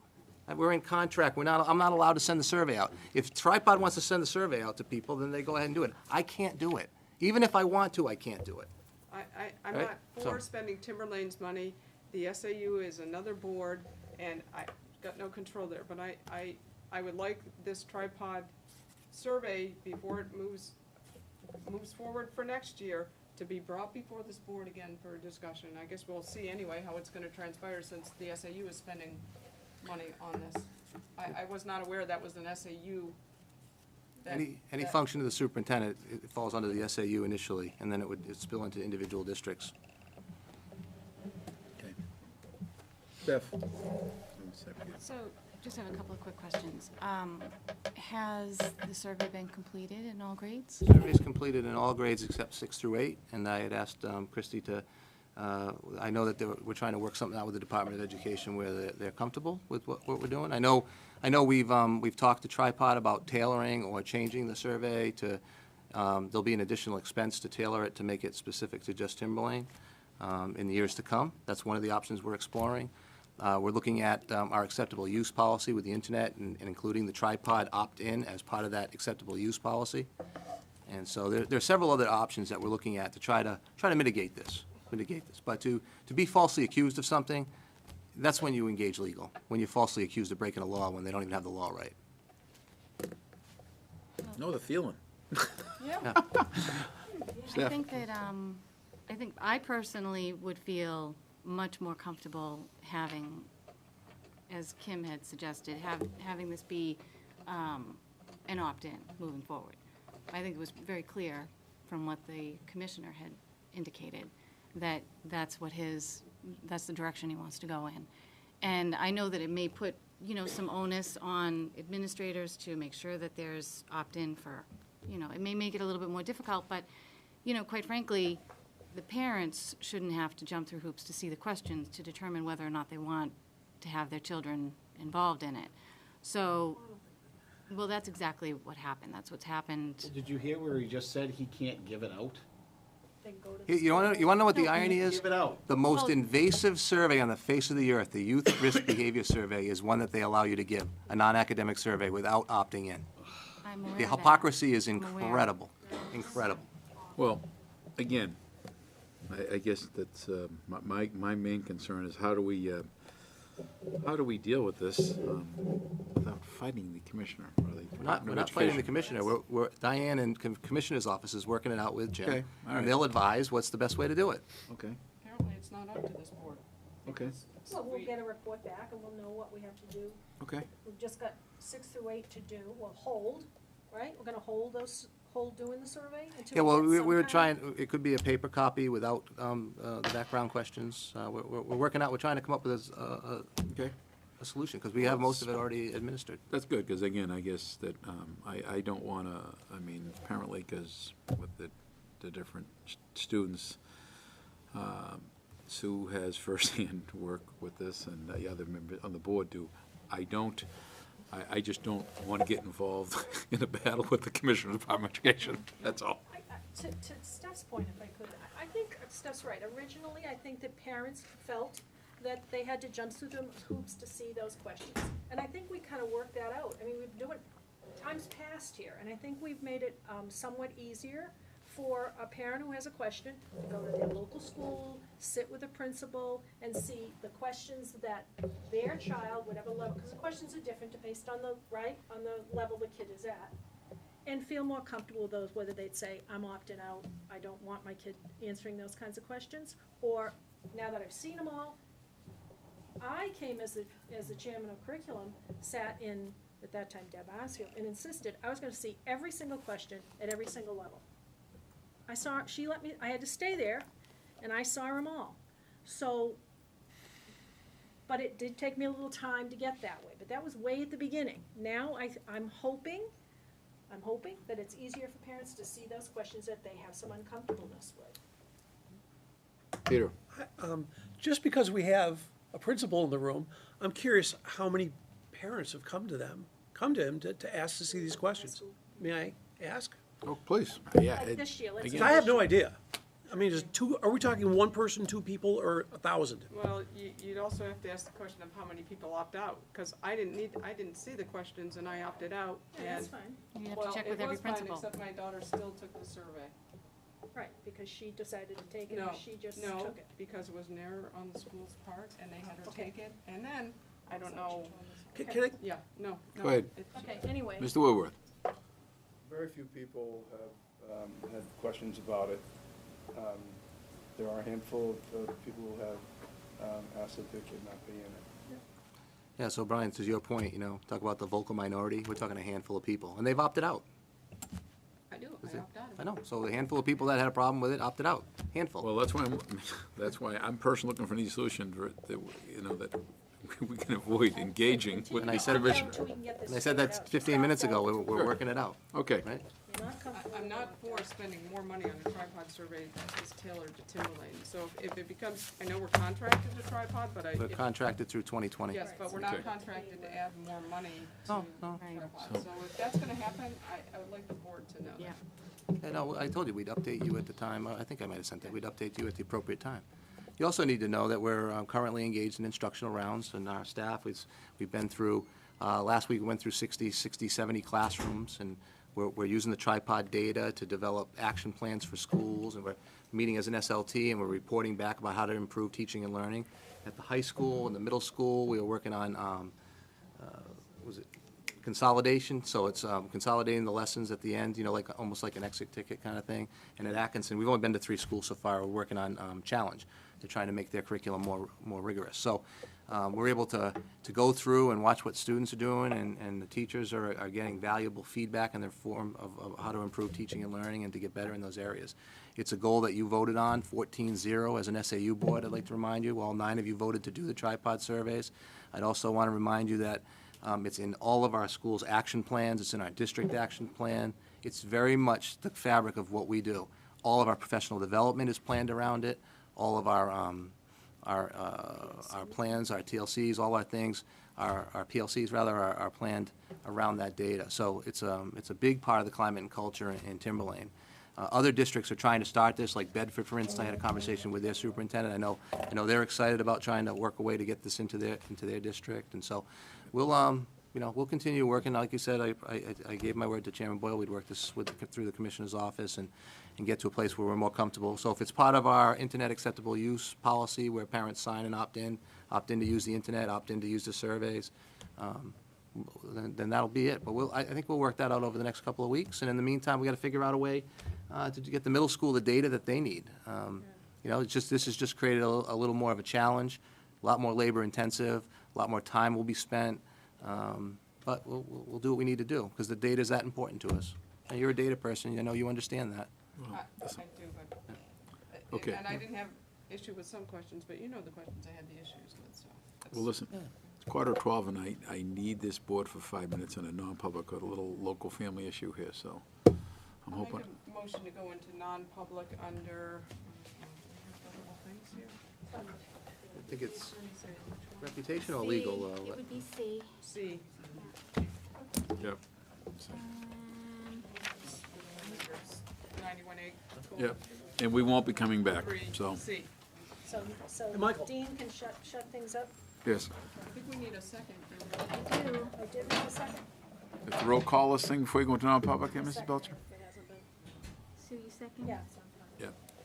On C, Mr. Belo? Mr. Bielo, we're taking roll call? Sure. Mr. Boyle?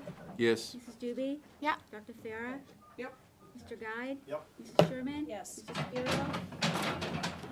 Great. Yes. Sleeping.